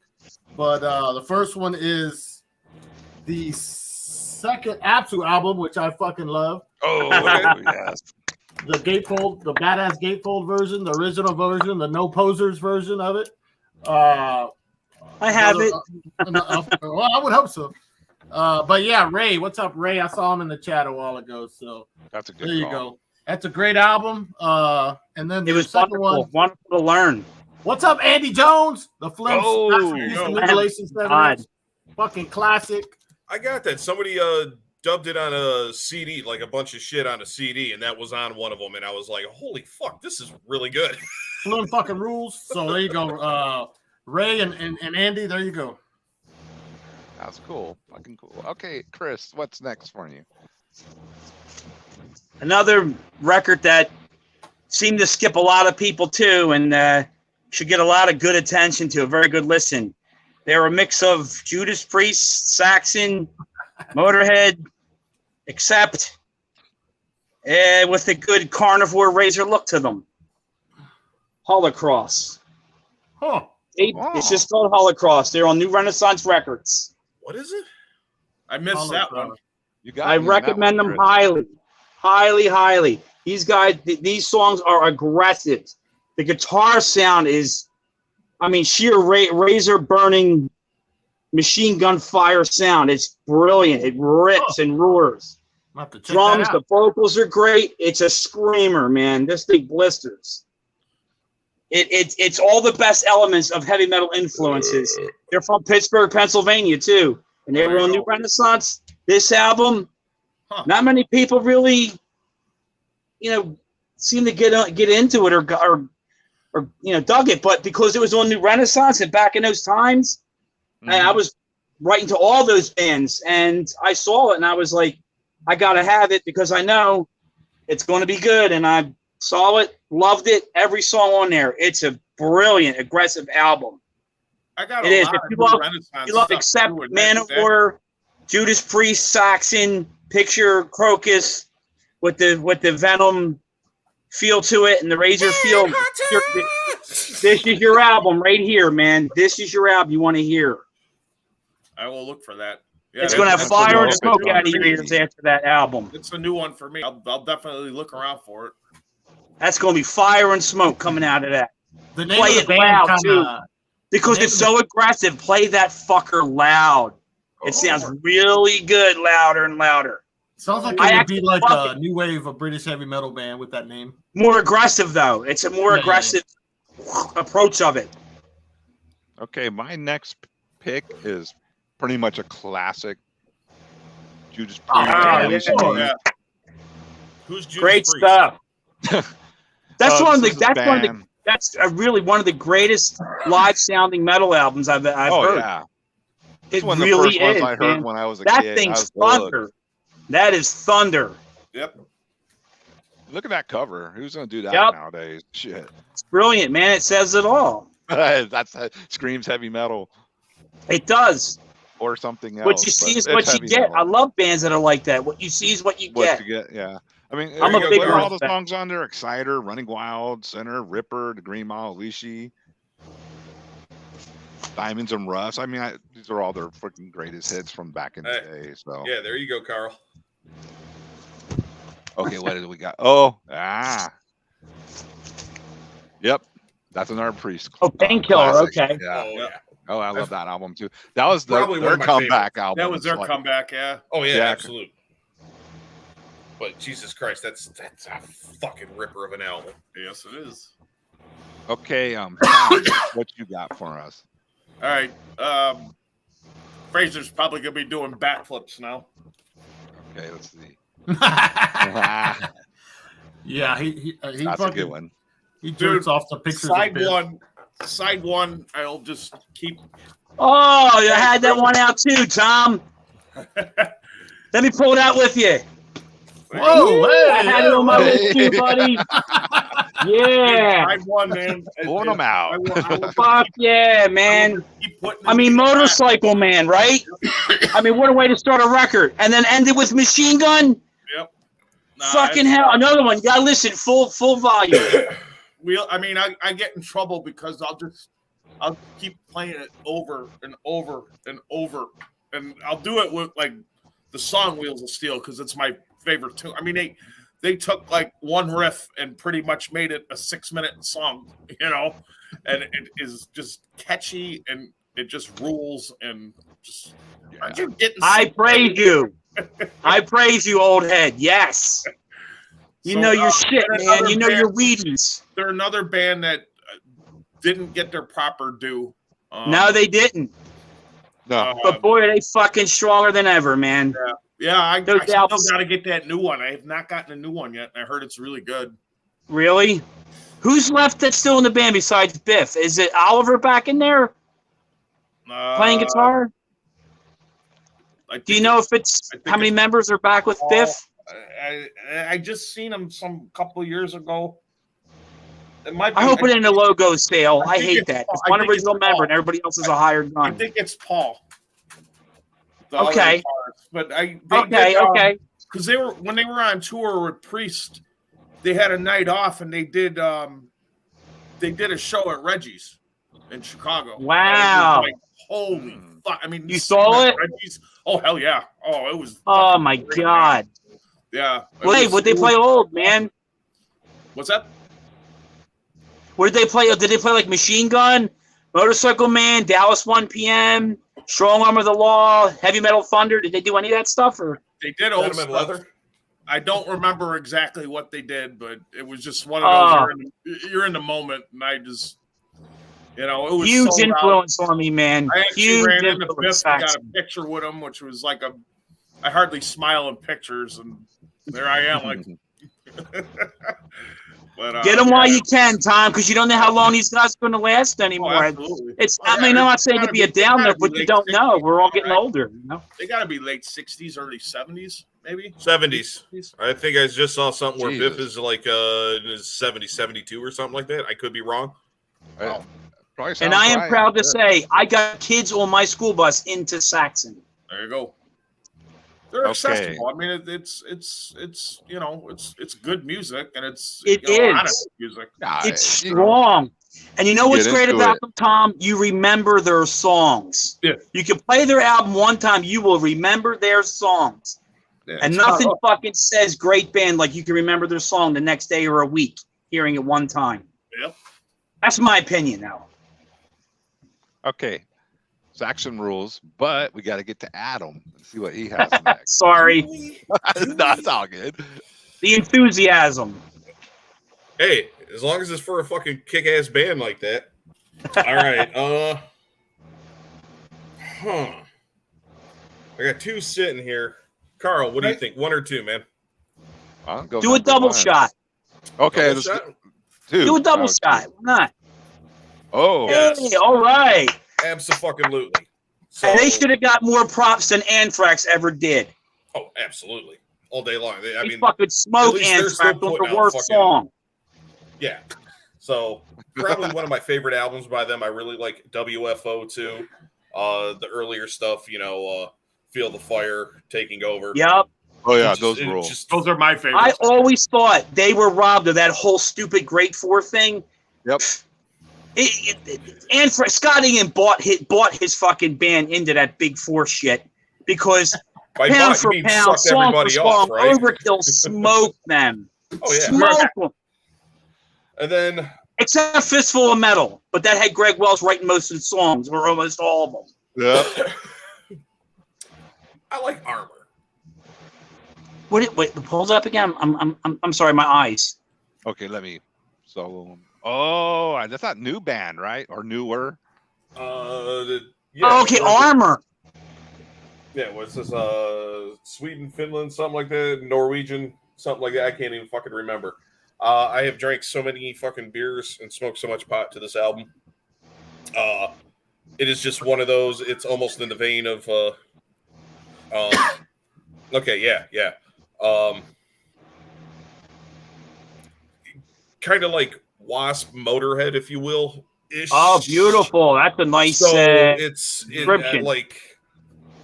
It'll fucking. This is a really good album. I don't think they have anything else. I got to see them at Hell's Headbangers. What was it? The 2016 or 2016 fest, and they did what was it, Animal Fuck Like a Beast.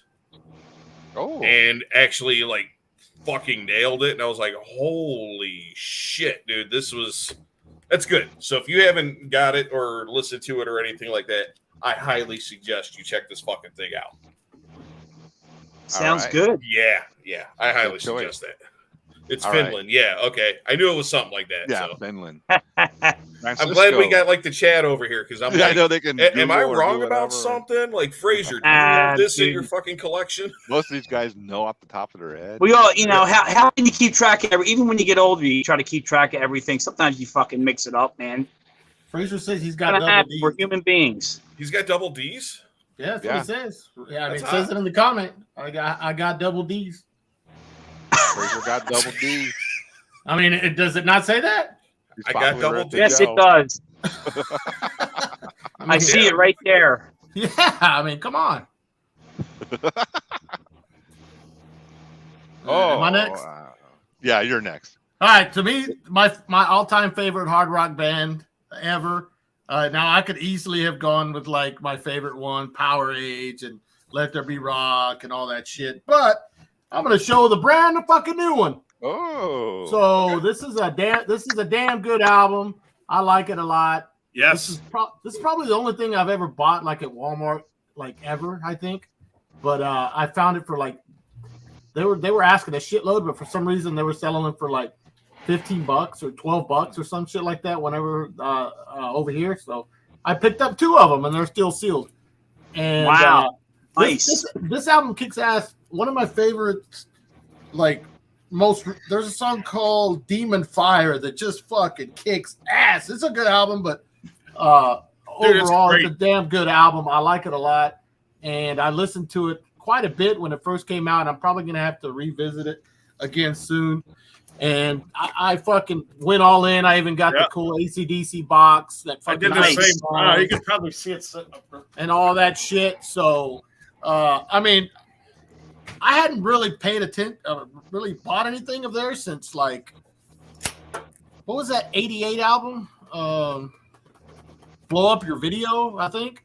Dude, I just found that and listened to it, and it's really good. Yeah, but so I hadn't really. But this is This is fucking good, man. So if any like old AC/DC fans, I mean, there's some songs that are worse. Like there's a song called Through the Mist of Time that I think is a fucking stinker, but whatever. I like that. Well, exactly. But Demon Fire, just fucking straight up old AC/DC style with like up in your face fucking guitar riffs. And I think Malcolm wrote like pretty much this whole album, like, obviously before he passed, right? But rest in peace, Malcolm Young, the fucking greatest fucking rhythm guitar player of all time. My all-time favorite hard rock band ever. One of mine. Learned a lot from listening to that guy. Hey, Chris, what is your next pick? Well, this is what I always considered the best all-women band ever. They are the female Motorhead. No question asked.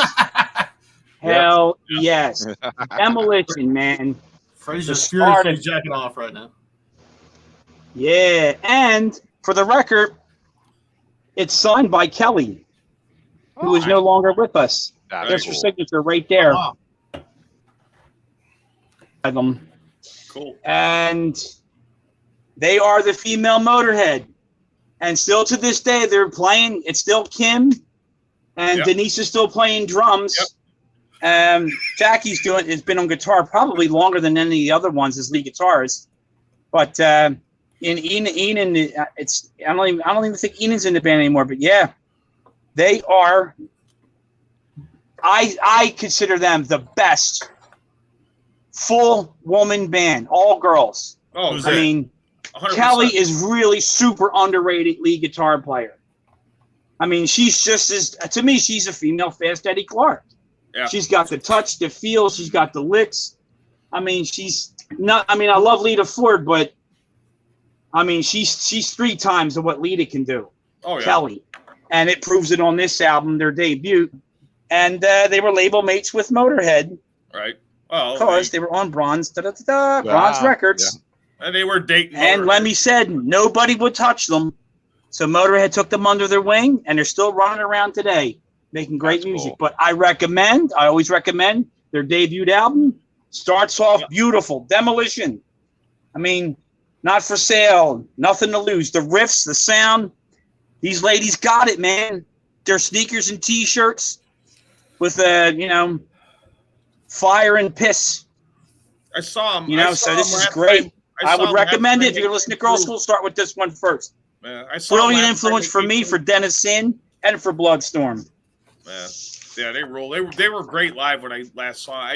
Probably 8-10 years ago. Last time they came, and it was a really good show.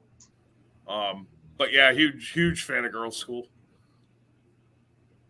Oh, look at that. Local for me. I've never had that. Neither have I. I just got it. It's pretty tasty. All right, my next selection is. Uh-oh. What happened? We lost Carl. What? Is he leaving us? Are you abandoning us? You're there. Are you there? Was your I hit sound the messed? wrong button. Sorry. I meant to hit solo. These fucking rookies. Jack Pan. Oh, there you go. Wow. Apple Destruction. Oh, hey. This What about shit some Tigers rules, of man. Pantang? All right. Hey, go show that band photo again. The back cover. Let me remove this. What is this, like 83 or something? 80, You're 83. Wow. Yeah, and it has a song called Cardiac Arrest, too. So there you go. Oh, look at that. We're coming after you, Tom, for fucking royalties. Yeah, I have that. Do you got the first EP? I do not have the first. Yeah, I got that too. That's good stuff. Very cool. Oh, whoops. All right, Tom, Jack Fancy. you're next. All right. Carl. What? I'm gonna probably get people making fun out of me and leaving now, but No. Oh, hell no. That album kicks I almost ass. pulled that album too, dude. I love that album. why'd you pull out a picture of your crotch? Hey, I wish. Yep, that was one of those life changers, as I like to call them. People can talk shit, but that was like the real heavy metal when that one came out. I mean, especially like mainstream. It's like one of the first like heaviest things I ever heard, coming out of like Kiss and all that. It was just like that was just like kind of next level, and then you started finding stuff after that. Yeah. But man, that album's so intense, and that's the Electra. I don't have the leather version, and I'm not gonna try and find that. I'm not gonna pay that money for that. But I guess the mix is a little different, but I don't care. I think it sounds just great the way it is. Fraser thinks it's the Rolling Stones album cover. Oh, yeah. Anyway, probably a knockoff of it. Now that I think of it. Yeah. Was that Sticky Fingers? Yes. Yeah. With the zipper and all. Yeah. Oh, a lot of crotch references. It's weird. Okay, Adam, what's your next pick over here? Ooh. So I went and I grabbed some stuff, man. I was looking. And I got some shit that Chris was talking about earlier. I got a little bit more of that. But I think I'm going to go with a band I saw a couple years ago. I saw them the night before we went on a tour with Kill and Helgo over in Europe, where we did 17 days in Eastern Europe. So we went and I saw this band the night before, and I was completely fucking blown away. Oh shit. Thor. Yeah. So I got to see greatest export. Right next to maple syrup. This is what we got, and I'm not even gonna lie. It was probably one of my favorite shows I've ever fucking seen, because he completely does not look like that anymore. Ever. Oh, I don't. No. He looks like me. You don't want to see me. So, but yeah, no. I ended up getting that. Actually, this this Unchained one comes with a comic book. Rock Warrior. So it's, like Thor and the guys in comic book form. So that was pretty cool, and it's I really like the color of the vinyl too. It's nice, like almost like transparent tangerine orange. You know, there's an old Kerrang article where Thor, his chick Pandora are fighting Venom. And they do it like with comic book balloons. Yeah. Oh man, that's awesome. It's fucking old. Dude, like I love it for the cheese factor. I mean, like Jesus Christ, man. Like, come on, we got some fucking cheese. Oh, Transparent red was the other. Carl, I'm back. Oh, yeah, we got you. So. Hey, Carl, I'm back. Hey, Carl, he's back. Hey, Chris, can you hear us? Yeah. Okay, we got you back in. Chris is back. And he just left. Man, he's gone. That wasn't me. You didn't do that? So yes, some Thor, man. Awesome pick. Okay, Francisco, we're gonna start winding down soon because I'm sure we got to do other shit. So I'm gonna go with the Houston trifecta. Then you're actually right, Fraser. I do like Thor just because it's the guy. I'm gonna start off Rockroll Nightmare. This is their second album. One of the fucking. They started out in Houston, the Houston, Texas band, Stark Raving Mad. Totally fast fucking hardcore from 85.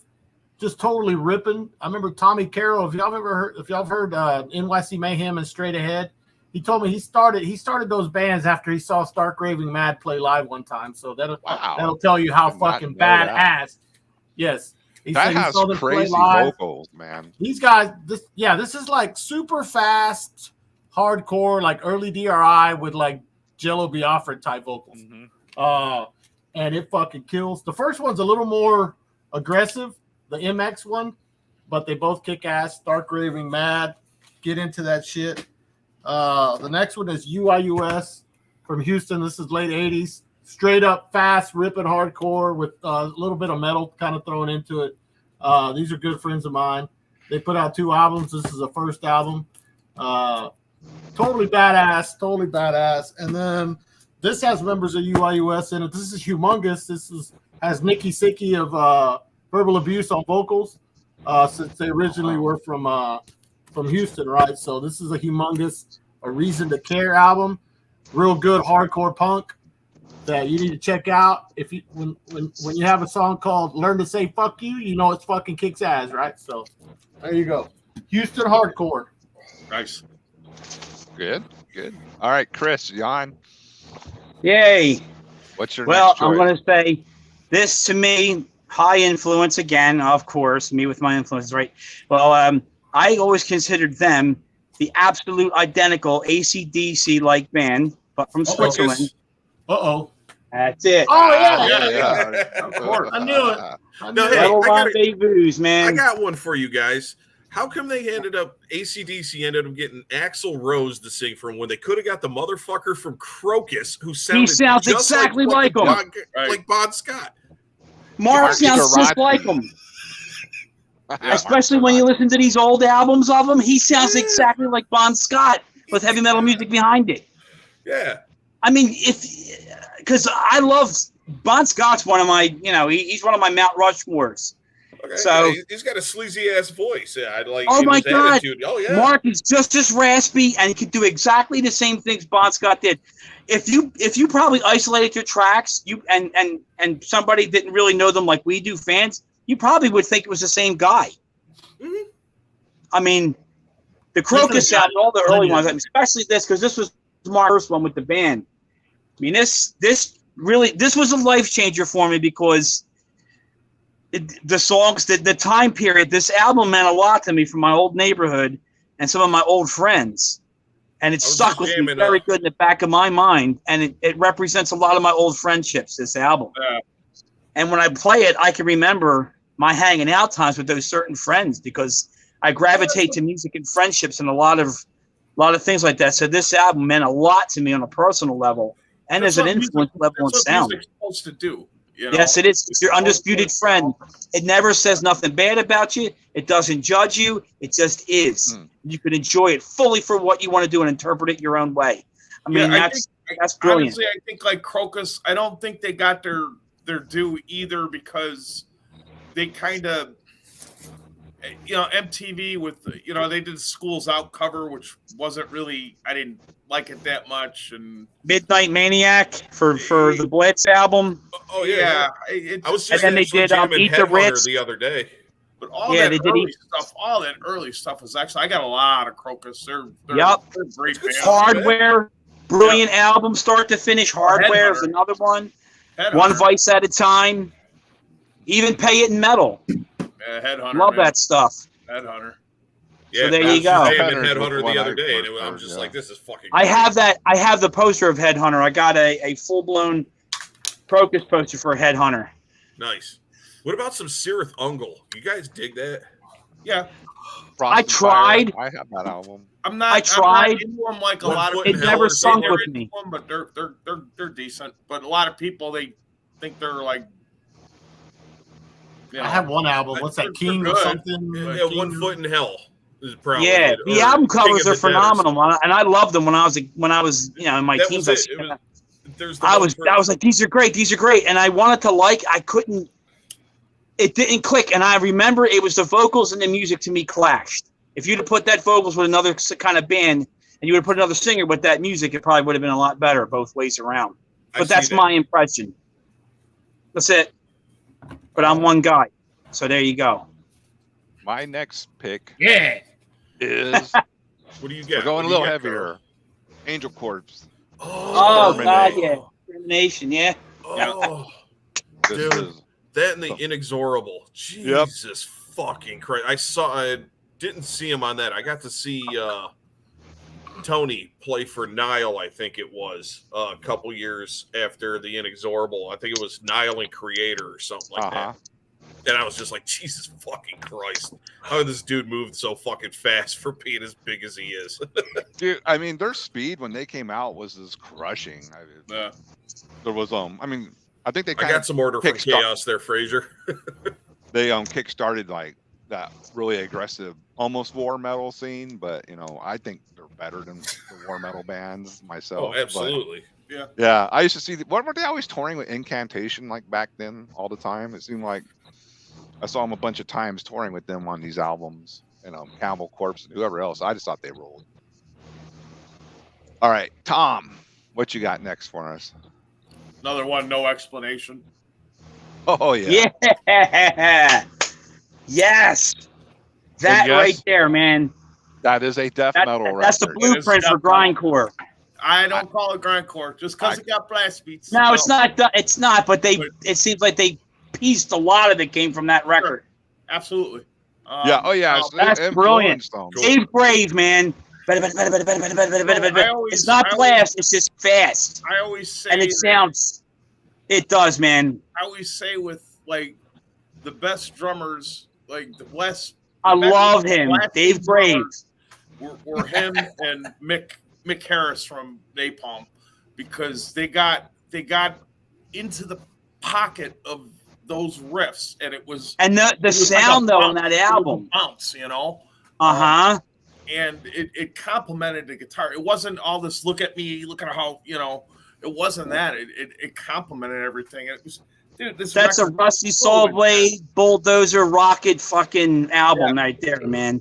And as I said, great. Scott lived in Chicago for a while, so I got to be friendly with him, and we still keep in touch. And it's like they're just that. It's like it was that one of those like kind of lightning strikes that one time, and they tried doing like some demo stuff after that, and it wasn't bad. Just not kind of the same. But dude, they play live. Anytime they play live, it sounds like the record. All those songs too. Every one of those songs on that record. I don't skip a damn one off of it. We're just doing this. Yeah. And it's all killer. I'm happy. Oh my God. That album is 1 million out of 10. Yeah. It is, man. It's a lightning strike. It is definitely probably my top 5. Yeah, I just sold my LP not that long ago. We showed it on the last one. I had mine, so yeah. Yeah, it's fucking. Repulsion is a big influence on me, man. Ungodly album. Okay, Adam. Oh, well, shit. What you got for us now? All right. Number one. Oh, somebody's choosing number one? Oh, he's on it now. Oh, shit. Oh, yeah. Yeah, dude. So, yeah, there's just it's fucking good. That's all That's I a got. good hard rock metal record, man. So the first two, great. I do like the Crimson Idol. I like the Headless Children. A lot of the other stuff, hit or miss with it, but I do definitely like up to those periods. I think the songwriting on Headless Children was actually a little bit more brilliant than what they did on the first two albums. Like, they pulled off some like really good shit, and then the Crimson Idol was nowhere near Operation Mindcrime or anything like that for a concept album, but was definitely really fucking good too. So yeah, man, it's a fucking Wasp, man. Come on. Yeah. Yeah, see, Fraser knows what's up, man. Anytime I'm going to Texas, I have Blind in Texas on my phone so I can listen to it. Hey, dude, any road trip that we do, if we do not listen to at least, the first three Wasp albums, something's wrong and we're going to have a bad show or some shit. You got the live one? The live in the Raw? No. Get that if you could find it, because it's actually a pretty decent live album. I don't like it is. albums. I've heard a lot of the tracks of it. I actually had it on DVD. So when they had the live actual footage of that, I had that, and it was good. It was really fucking good. You're absolutely right. So, but yeah, some Wasp, man. And then, you know what? I'm going to throw another one out there real quick. Go for it. This one goes for you there, Chris. We were just talking about some. So this was another one. When I heard it, I was just like, holy shit, this is. That is, man. That's That was my definition of heavy metal album. Metal church. Do I need to pull mine out too? I could grab that in the dark if we need to do that. That really is. The dark is so fucking good. Children pray. That is true. With the But that debut album, that is, man. But the song Metal Church, that main riff is like one of the riffs that it's like, I wish I would have wrote that, because I think it's like one of the greatest like metal riffs ever. And it sounds such it sounds so fucking easy, dude. You're just chugging on four. They should have done a Deep Purple song though, but that's just Highway Star. I love it. Did a good job on it. I love that. I love that they did Highway Star. They do it great. I loved it. Did you guys like any of the Mike Howe era? Yeah. I know these are the bad lads. I couldn't even tell you. Honestly, I couldn't even tell you what it's like. I dabbled, but not like the first two. You know what though? Bands like that, not to be mean to him or anybody, it's real hard shoes to fill when you get guys like that that make the albums, and when they first come out the way they do, it is the hardest shoes to fill. To come in and be a vocalist like that when it landmarks the band's pivotal sound. It's you are absolutely correct on that. It is. And How was in Heretic, wasn't he? Yes. Yeah. And that was cool stuff. Yeah. Actually, I liked what was it? The first three albums that he put out with Metal Church. So it was what is that? Blessing in Disguise, Human Factor, and Hanging in the Balance. And while it wasn't like our, David Wayne fucking era of right. I gotta show this comment from Fraser, you guys. Oh no. Well, not that one. She fucking moved up. Yeah. My account instead of Mike Howe. You dumb fuck. Damn it, Fraser. Get your account in order. That's funny. But yeah, no, I think it's a little bit different departure than what Metal Church actually was. But I don't think it was for the bad. Like the newer stuff, it's a little bit more cookie cutter, but I like those first three Howe era albums too. Yeah. So that's just me. Whatever. Okay, Francisco. Next one. Chris brought up some compilations earlier, so I actually had two of them in my pile. Oh, wow. Oh wait, how'd that get there? What was that? The first one is. I think they should get Frazier. Now I'm responding to Frazier right here. I think they should get fucking Ronnie Monroe back because he sang with them after fucking Mike Howe got out. I didn't mind his fucking vocals. So yeah, that's what I think. Sorry. All righty. It's all right. Anyway, I'm a total noise core freak and all that. This is a classic comp from like '91. It's got Agathocles, Anal Cunt, 7 Minutes of Nausea, Meat Shits, Into Silence. This was Oh my god, I never even saw that. Yeah, this is a classic, just noise compilation. Wow, I never even saw that. Compilation. It's got the whole. You remember how labels used to put stickers on their shit? Yeah, I thought that was cool. Yeah. No napalm death. Sorry, no napalm death on this one. What about regurgitation? There's no carnivorous erection on there. No. That's when they start. That's when they kind of started sucking to me. But even though I'm on that thanks list on that album, I thought that album kind of sucked. But anyway, and then the next one, I'm sure you all guys know this one. Oh my god! Oh, yes, wow. There it is. Oh shit! So, good one. Very cool. Death metal. And I don't have that one. Well, no, I don't have that one. There we go. So I got the speed kills and all that, and I got all those the Renaissance compilations. I don't have that one. Always liked that album cover. I thought it was always kick ass. It's cool. And for everybody that thinks death metal is just, it's not. It's not. Yeah, they're fucking retarded. Prior to when there was labels for. Well, isn't that great? For everything. What a song! I love it. 2 Hellhammer classics. Great one. Running Wild, Dark Avenger, blah blah blah. Yeah. Very cool. Okay, Chris, what's your next pick? Another brilliant cornerstone for me, an influence on me, not just musically, but also for stage. Oh yeah. Nasty Savage, man. Very good. I'll pull mine out too. There's my guy. Yeah. Ronnie, man. Album. They just played her. Ronnie's a huge influence on me for what I do on stage. Right.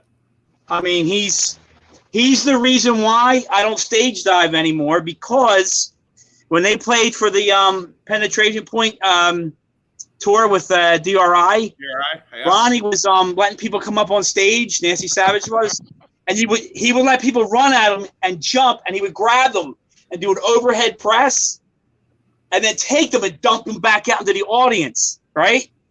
I got up there, and we were playing. I think he was. What was the song? I believe it was. It might have been. I think it was during Blitzkrieg. I think they were playing Blitzkrieg, and they're and it's going. People are coming up on stage, and he's there. He's saying, "Ronnie's the fucking guy was a Hulk to me." You know, I was only 17 at the time, so he was like a Hulk. You know, I was like, "Oh man, this is Ronnie." Fucking ran up.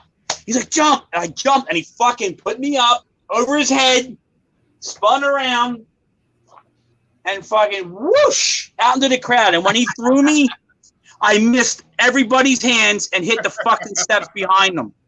Oh shit! And my legs and knees were cashed. And I was like, "Well, I'm done. I'll never stage dive again. I got body slammed by Nasty Ronnie. I'm done. That's it. I could retire it." So, huge influence on me for Bloodstorm, Gorephobia, Denison, everything I do.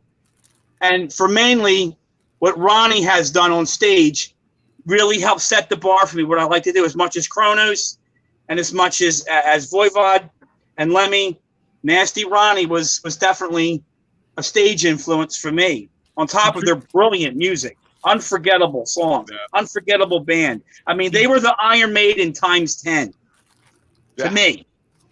He treated you like a television. They were the Road Warriors. It was like Iron Maiden skill, but the Road Warrior type of music. Yeah, that's how I looked at them. That album rules. And the true story, I met Virginia Hay, the Warrior woman from Mad Max. I actually met her, and I told her specifically about Voivod and Nasty Savage, and how much that related to Mad Max the movie. And me and my friends would run around in the neighborhood, and it was like, yous were the visual, and that was the soundtrack of what we were like. She had no idea, but I told her. So there you go. Some love for Nasty Savage. Awesome. I'm glad you picked that. Yeah. All right. So we're going to be winding it down with the last pick. So I'm going to throw out a couple that I like. So the first one is Sacrifice Forward. Yeah. Determination. Yeah. I got into Good the shit, fire. man. Fucking just Good fucking shit. kick ass. This is real thrash, Great. man. Yeah. That is a great, even better than expected from the first album. Hearing The that. first one You know- was good Oh too. my but god! I mean, I love Torment and Fire, That one. but that this one- was like times 10. Torment and Fire is like rawer, you know, Yeah. for sure. But yeah, they The took it to the production's next so level. low. Yeah. It's Yeah. so low, and the cymbals. It's what you hear. You hear that over the guitars more than anything. Yeah. It was Yeah. just. My It's rough. copy. But it's still Oh, kick they're ass. br- But yeah, Forward Oh, God, the Determination's music- like, it's like, wow. They were like, If Torment and Fire would have had that production, man, oh Yeah. shit. that Yeah, would have been actually, I've got definitely. Torment and That would have been Fire, a definitely volcanic eruption right there. Hey, Chris, have you heard the demo between these two where they do one of the songs from Torment and Fire, and it sounds fucking good. There was I a actually demo- have their first show they ever did on a soundboard tape on cassette. Oh, okay. Well, there you go. Yep, I have a soundboard of them from the first show they did up in Toronto. My I next think it's pick Toronto, but I have it. Yep. is Angel Witch. There you go. Oh, There you go, Great. Frazier. Fraser just passed out. The English have done it. Yeah, this is just a cool Yeah, one, man. That's classic. And then another one, Oh, yeah. Hell's a Tear. Hell's Yeah. Eve. That's it. Metal Merchants. Yeah, Metal Merchant. Merchants! The punching the back of that fucking fast. Yup, Under the Megadeth. And the sound's very powerful on that record. Yes. Mm-hmm. Oh yeah. Well, here we go. We knew he was going to comment. Ah, You know it, Frazier. All right. And the next one, speaking of comps, is Metal Massacre Yeah. 6. yeah. Wait, who's on that? This is the one that has Possessed with Swing Yep. of the Oh, Axe Swing of starting the it Axe, off. yeah. Yeah. Cool. And Which is then- like the best version of that too. It is. God, yeah. exactly. Yes, when I heard this on our little local metal radio show, I had to go fucking find this, and of course, and it also has Nasty Savage Triple X Yeah. right after it. Has, That's a great one. Hallows Eve's Metal Merchants, Yep. Dark a great Angel, Welcome to Slaughterhouse. I mean, they Yeah. just fucking knocked it out of the park on this Yeah. one. See, I And think you- it's I like Cyrax, five. I think I like 4 the best because like the Midwest was represented on 4. Like I'm going off memory. I have it. I just don't want to dig it out. But like Medieval from Michigan was on there, and then let's see, Trouble, War Cry, which was Speckman. I think somebody else, maybe E.T.D. But yeah, I got that one. But yeah, that one, I think that's the last Metal Massacre that I have. And yeah, mainly because Swing of the Axe and then Welcome to the Slaughterhouse. Cool. It was like probably the best last great one that he did. I was Yeah. And then my last one here is Omega Vortex, Black Abomination Spawn. Oh, yeah. This shit fucking rules for a modern band. It's very surprising how fucking good it is. It's Necrovore on fucking crack. It's fucking heavy and evil as shit, fast, dark. Those guys knocked it out of the park when they did that album. Okay, and now Tom, you're up, and you got a couple picks. Go for it, I because just we got are winding down. All I just right. got one, so I'll keep this. But we'll call this a one and done band, and maybe people won't agree with me, but whatever. But Oh, Yeah. yes. Of course. yeah, It's never been able to be matched. if I don't know if that would have came out when it was supposed to. Oh, shit. I mean, Jesus. Pleasures of Flesh was, I don't know, it was kind Mediocre. of a letdown. For them, Yeah, it's mediocre. Yeah, it was a total letdown. But It was. I thought so. I wanted to like it, but Fabulous Disaster had some good stuff, but that Toxic Waltz just kind of kills it for me. yeah. And then I was kind of done. And, I seen him live a couple of times. I mean, I did get to see him with Baloff when they did the reunion at Milwaukee. Yeah. That was cool. But and then I seen him again here, and it kind of blew up. Like once he joined Slayer, Exodus kind of blew up again for obvious reasons. Yeah. But I did see them a couple of times. They're not bad live, but the one time I seen them, it was like a Tuesday night. It was like they played. It was that Rob Dukes dude singing, and I mean they played like 6 songs off of Bonded by Blood. So I was. Yeah, well, they re-recorded that whole fucking album for some. I've never heard it. I'm not going to. Yeah. Just leave perfection alone. There's no reason to unless they're trying to get the rights back or something. There's no reason to anybody that I don't know. I just don't agree with it. I mean, you can maybe re-record a song or whatever that you did years ago, and let's try this. We like the song or whatever. To sit there and say, oh well, the production is better now, and that doesn't necessarily make it good. I mean, I just that they had that rawness and that intensity.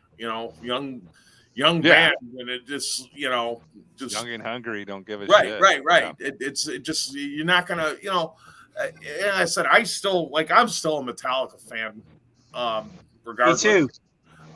But I did kind of take when they were doing Death Magnetic, and they said, oh, we're going back to your roots, and it's like, well, guys, no offense, but you could never go back to your roots because you're all millionaires. You don't. It's not right. The same environment. The mindset's different. Been out of the loop for so long. It wasn't a bad album, but just don't talk and just play.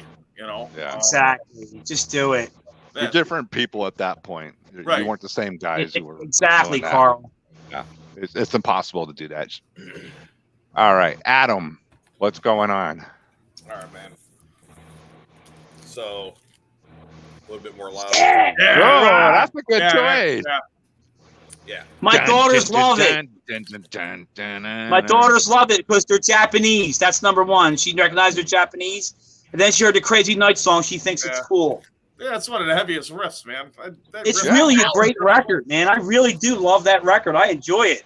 Played it on my school buses as well. I was honestly just listening to it in the background while we were all bullshitting and stuff like that. It's fucking good great. Choice, man. Good choice. Stuff before that was they're a pretty consistent band. The earlier stuff before that was really good too. Yeah, yeah. It is. Yeah. Yeah, it really is. Devil, what was it? Devil Soldiers, Soldier of Fortune, all that shit like that was really fucking good. Thunder in the East, it basically just kind of was like, this is all it. This is where we're going. Yeah. So, okay. The video's great too for Crazy Nights. All right. Yes, it is. A lot of fun, man. Rock and roll. All right. Rock so I and got roll. this one. Little West Coast something. Usually don't do that, but Okay. Oh, that's a good one. That's a great one, man. Shark Attack. so they played Cleveland here. Not So did Shoe Brothers. Yeah, I became a shoe brother. They pulled out a big ass fucking boot and filled it with beer. Lucky Lager, Lucky Lager, Lucky Lager. Yeah, that's So, a fucking good choice. Yeah, I do like me some Wehrmachs. Yeah, that's good stuff. That's good stuff, man. And then I got another one Fun here. album. People love him, hate him, whatever. Dude puts on a good stage show. Some of his movies are actually all right. Yeah, I like me some old White Zombie. Oh, White Zombie. The White Zombie's good. Yeah. So White I Zombie ended up getting blows the, Oh, away it's a whole rock. box set. so this is all the Is that earlier stuff. is that early material? Mm-hmm. And I've got hold on one second. See, I had Make Them Die Slowly and God of Thunder when I was a teenager, and I sold them because I was getting into death metal. Yeah, wish so I I got just that. I wish you ended up wouldn't put picking that Stan up too, White in so. every movie. Yeah, but this was actually a big album. Is for that me his growing wife up. on the cover? No, that's no. Sean. Oh, okay. That's the old man. Yeah. Oh, I thought for some reason I thought his wife played bass with him and his band in the beginning. No? Oh, I didn't know. Okay. I actually met Sean because she plays that in that Stars and Daggers or whatever, and I've seen them. Yeah, see, I had that. I had that one. Yeah, I had this on CD quite a few times. But it's not what they turned into. It's kind of no, but what I do like is that all the vinyls is transparent neon green. Oh wow! Yeah. So it looks all fucking weird, but if you look at it, it's like overkill green. So I'm like, well, hell yeah, dude. So, but yeah, this was basically kind of what made me want to get into playing music at all. So, Ivan Shroom was actually a really big influence on me. Doesn't show in any of my fucking playing, but Fraser's adding to the conversation here.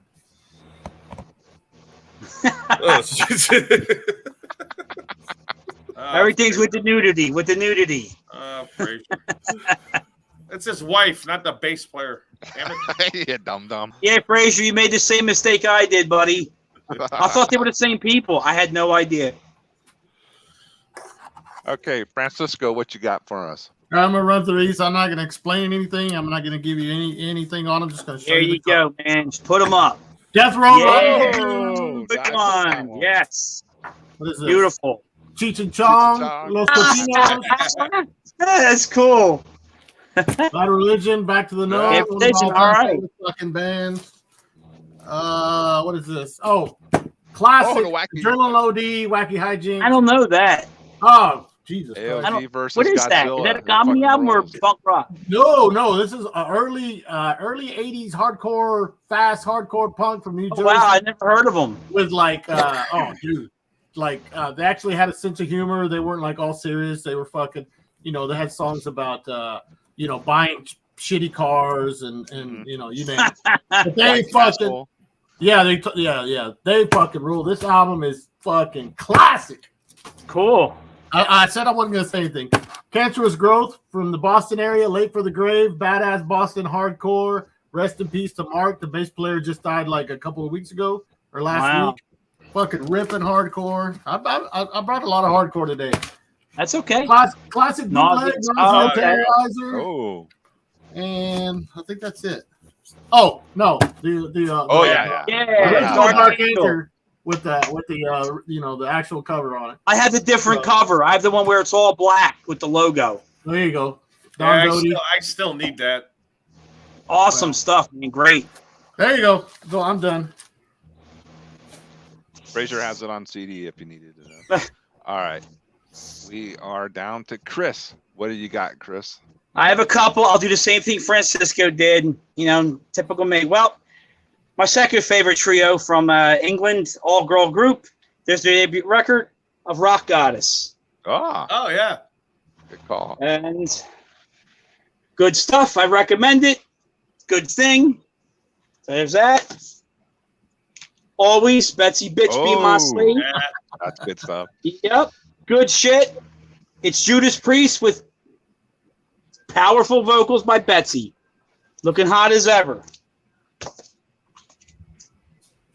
My other favorite female heavy metal vocalist, Ann Boylan from Hellion, Screams in the Night. Love it, love it. New Renaissance Records? Yeah. Yep. He's the owner. Yep. This should need no introduction at all. But this was a cornerstone of thrash for me, man. Power and Pain. Yeah, fucking rules. The Three Tonys? Yep. And there's the wizard on guitar. I always considered him a wizard on guitar, Tony. I mean, the whole album. This is a flawless, highly aggressive thrash record. And one Carl can appreciate from the queen of rough and tough, Wendy, man. Wendy, the Metal Priestess. Yeah. It's got two of my favorite songs on it, of course, Black Leather Monster and the Doom song, Metal Priestess. And because I think AC/DC, the one record that don't get enough recognition ever, is probably my favorite. That's for me. Powerage, man. Powerage. Bon Scott's best lyrics probably ever is Powerage. And tied my baby to the railroad track. Yeah. Not to disappoint Frazier, I would say this is my favorite Susie Quattro album. Rock hard, baby. Rock hard with Susie. Susan. Yes, sir. This, I'd say, is her best rock album that she did. 1980. Susie Quattro. The best. That's the queen of rock. And this one right here will go with me into the grave and beyond the stars. If it wasn't for these three gentlemen that guarded the golden 7 gates of hell, I wouldn't be the kind of guy I am today, along with Motorhead. Yeah. My Venom. Yep. My Venom. This changed how I was going to do music. Yep. This album.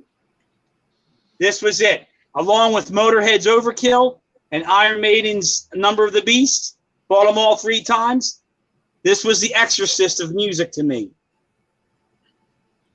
And that's Hell what I got yeah. to say right now, man. Oh yeah, Good enough call. said on Venom. Shit. All right. Well, that's it, man. We can. I still have half albums to go, but I don't think everybody wants to be here another 2 hours. I know. I didn't want. We I are was trying to blow wrapping it through them up. fast. All right, man. I appreciate you guys coming on. Okay, let you plug anything you're doing. We'll start with Tom. Tom, what's going on with the bands? What do you got for us? We're getting ready to record next album. Finishing. I said we've had some setbacks over the last year, but you know we've been pretty much solid practicing. We're about there getting ready to record, and it'll be on Hell's. They're reissuing Cadaver's Presence on vinyl. Nice. Our second album, so that should be. I haven't heard no news, but that should be coming at some point. And then other than that, Maryland was like really good for us, and we're playing with Autopsy in Chicago again in October with Mulder and Bones. Who else?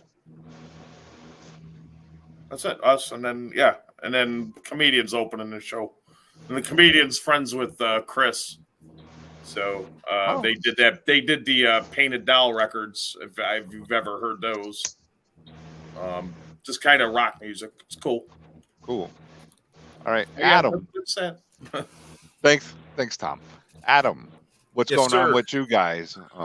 Gonna plug anything? Because I think you do have something coming out. So July 15th, we just had a new album come out, Endless Scourge of Torment. Hell's Headbangers as well. Was it 11 songs? We do a Twisted Sister cover on there as well too. So we do Captain Howdy. Pretty much crushed that one. I think that one turned out well.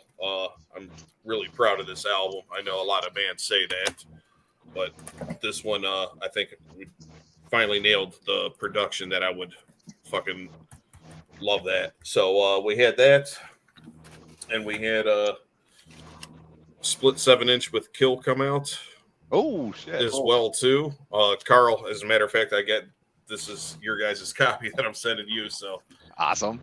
I got that, and it did come out on cassette as well too. This is also from Hell's Headbangers, and I guess they're going to. I think the plan is all the songs in here have their all individual artwork, so they were working on seeing if we can do some shirt designs with that as well too. Sweet. And then for right now, for band wise, it's basically just we have like a bunch. I wouldn't say a bunch, but probably like 3 or 4 songs that we had demoed out like a couple years ago. So we're going to see if we can revisit those and maybe see if there's something else we could do. But other than that, we have. I do believe we're touring Mexico for a couple shows in October, and then we're playing Triple B's Fest down there with Pius Levis. Actually, Yeah. I'm really excited to see that one. So That's going to be a heavy show. yes. Saya is going to be in that show too. Who? The band from South Texas, really good band. JD, he's in the comments. Okay. Yeah, you'll like them too, I'm sure. All right, thanks. All right, Francisco, what's going on? Anything? If you haven't checked out my stuff on YouTube, check it out. There's a lot of cool shit. Carl's been on there several times. Chris has been on there several times. Tom's been on there several times. So a lot of cool people I've talked to, I've chatted with, you name it. Mike Browning, like I said, the guys from Apsu, all kinds of shit. Just uploaded another one with my buddy Ralph from Haunted Hotel Records out of New York. Check that one out. Got Eric Keller from Fear of God coming on soon. Charlie Infection from Action Records, all that. I'm going to do one with him. And then, so check out the channel. Check out all of Carl's shit. Carl's doing a cool job with this, so it's cool to see him doing that. Carl and I are actually doing a live show on Saturday with this guy named Eli from Idaho. We're going to be talking about U.S. evil metal stuff. So check that out. We're going to be talking about, I'm sure Necrovore get brought up at least 700 times. So it should be. So yeah, check that out. I'm definitely gonna bring up this fucking album because I've been jamming the shit out of it. Oh, let me solo that. Show that again, Francisco. Get the new Bloodstorm. This is probably the greatest thing that I've heard this year. So it's one of the top albums of the year for sure. Yeah, so check that out. Got a new band. If you like early Carcass, early Napalm Death, early Terrorizer, Repulsion, check it out. Eat the Decay coming out soon. That's it. Thanks. All right. Go Astros. All right, Chris, what you got going on? Well, besides being a father and all that, being home, basically bandless. But anyway, Francisco just pointed it out. The new album is out. Cursedness of the Cinder Witch, which took me 3 years to make with a little tender loving care, along with Jim, partner in this one. 9 tracks on Barbarian Wrath Records. You can get it from me, or if Barbarian Wrath, and I'm not sure who else, Cheryl might have put this out in distros, but I have some copies here. You can reach me through PayPal. You got to get me on Messenger. And I do everything through PayPal because that's what I'm connected to. It's the easiest way for me to do things. Anybody interested in this record, it's $15, shipping included. Message me, and I go through PayPal. And as well, I have the original format of Atlantean War Dragon done from Anghi's Ambers, which is out of Italy. And this is the original format with the original track list and the way it was supposed to be done for the Atlantean War Dragon. I have those. The only other thing that's, I talked about possibly is, if life works out and I might be able to maybe play out again in another year. It all depends on what happens for me, because as most of you know, I'm raising my daughters and everything. That's my job. That's what I do. They're too little to take with me or anything like that. So, I'm a dad first. But music's always in my heart, so I'm always doing something. I always record. So I don't know. We'll see what happens there. Other than that, the Cursedness of the Cinder Witch is going to be put onto cassette format with a smaller label out of Eastern Europe. I think in Bulgaria the guy is. We just started talking about that about 3 days ago. So there's going to be a limited copy on cassette coming out of there. Other than that, I just do what I do. I love music, and I love my friends, and I love to support and talk music and everything else. And I wish all of my colleagues here the best of luck and good fortune for all your music endeavors. For Tom, for Adam, for Francisco, for Carl, keep doing what you do. Thanks for sharing time with me. Thanks for including me in your conversation. Thanks for thinking me, because as you know, I am a social butterfly and I talk. So thanks for letting me gad. But I appreciate it, and all the best to all of you, okay? You all take care of yourselves, and maybe one day I'll see you all for real, and we can have a cup or a glass of whatever, Oh, yeah. Play some of these old records we're talking about, play some of these old records we're talking about, and just enjoy the atmosphere. And that's what it's about, man. Music is our undisputed friend. It's the star in our universe. This is what we need. Great expression. And I'm grateful to have guys like you included in these things and have these kind of conversations, man. So all the best to all of you guys. Same to you, Thank man. Chris. Fucking awesome. Thank you very much. I can't really top that, so I'm just gonna say we are done, and fucking check out everybody's bands, support them playing live again. The one Adam was talking about is what, Deep in the Pit of Texas, and Yep. November. Yeah, I think that's what it is. Yeah, November. Bunch of band 2-day fest, really heavy stuff. Just look it up, you'll find it. All right, yeah, man. it looks like the more death metal stuff's on the first night. Yeah, and the more evil bands are on, if you Sunday. will, the second night. So yeah, just if that's how you like it, man. yeah. Look at the damn flyer, you can figure it out. Right. All right, man. Thanks a lot, everyone. Fucking, thank you guys. Tom, Adam, Francisco, Carl, thanks. Love your music, everybody. It'll love you back. Likewise. All right. Sound exchange. Thanks, guys. Thanks, Carl. Later.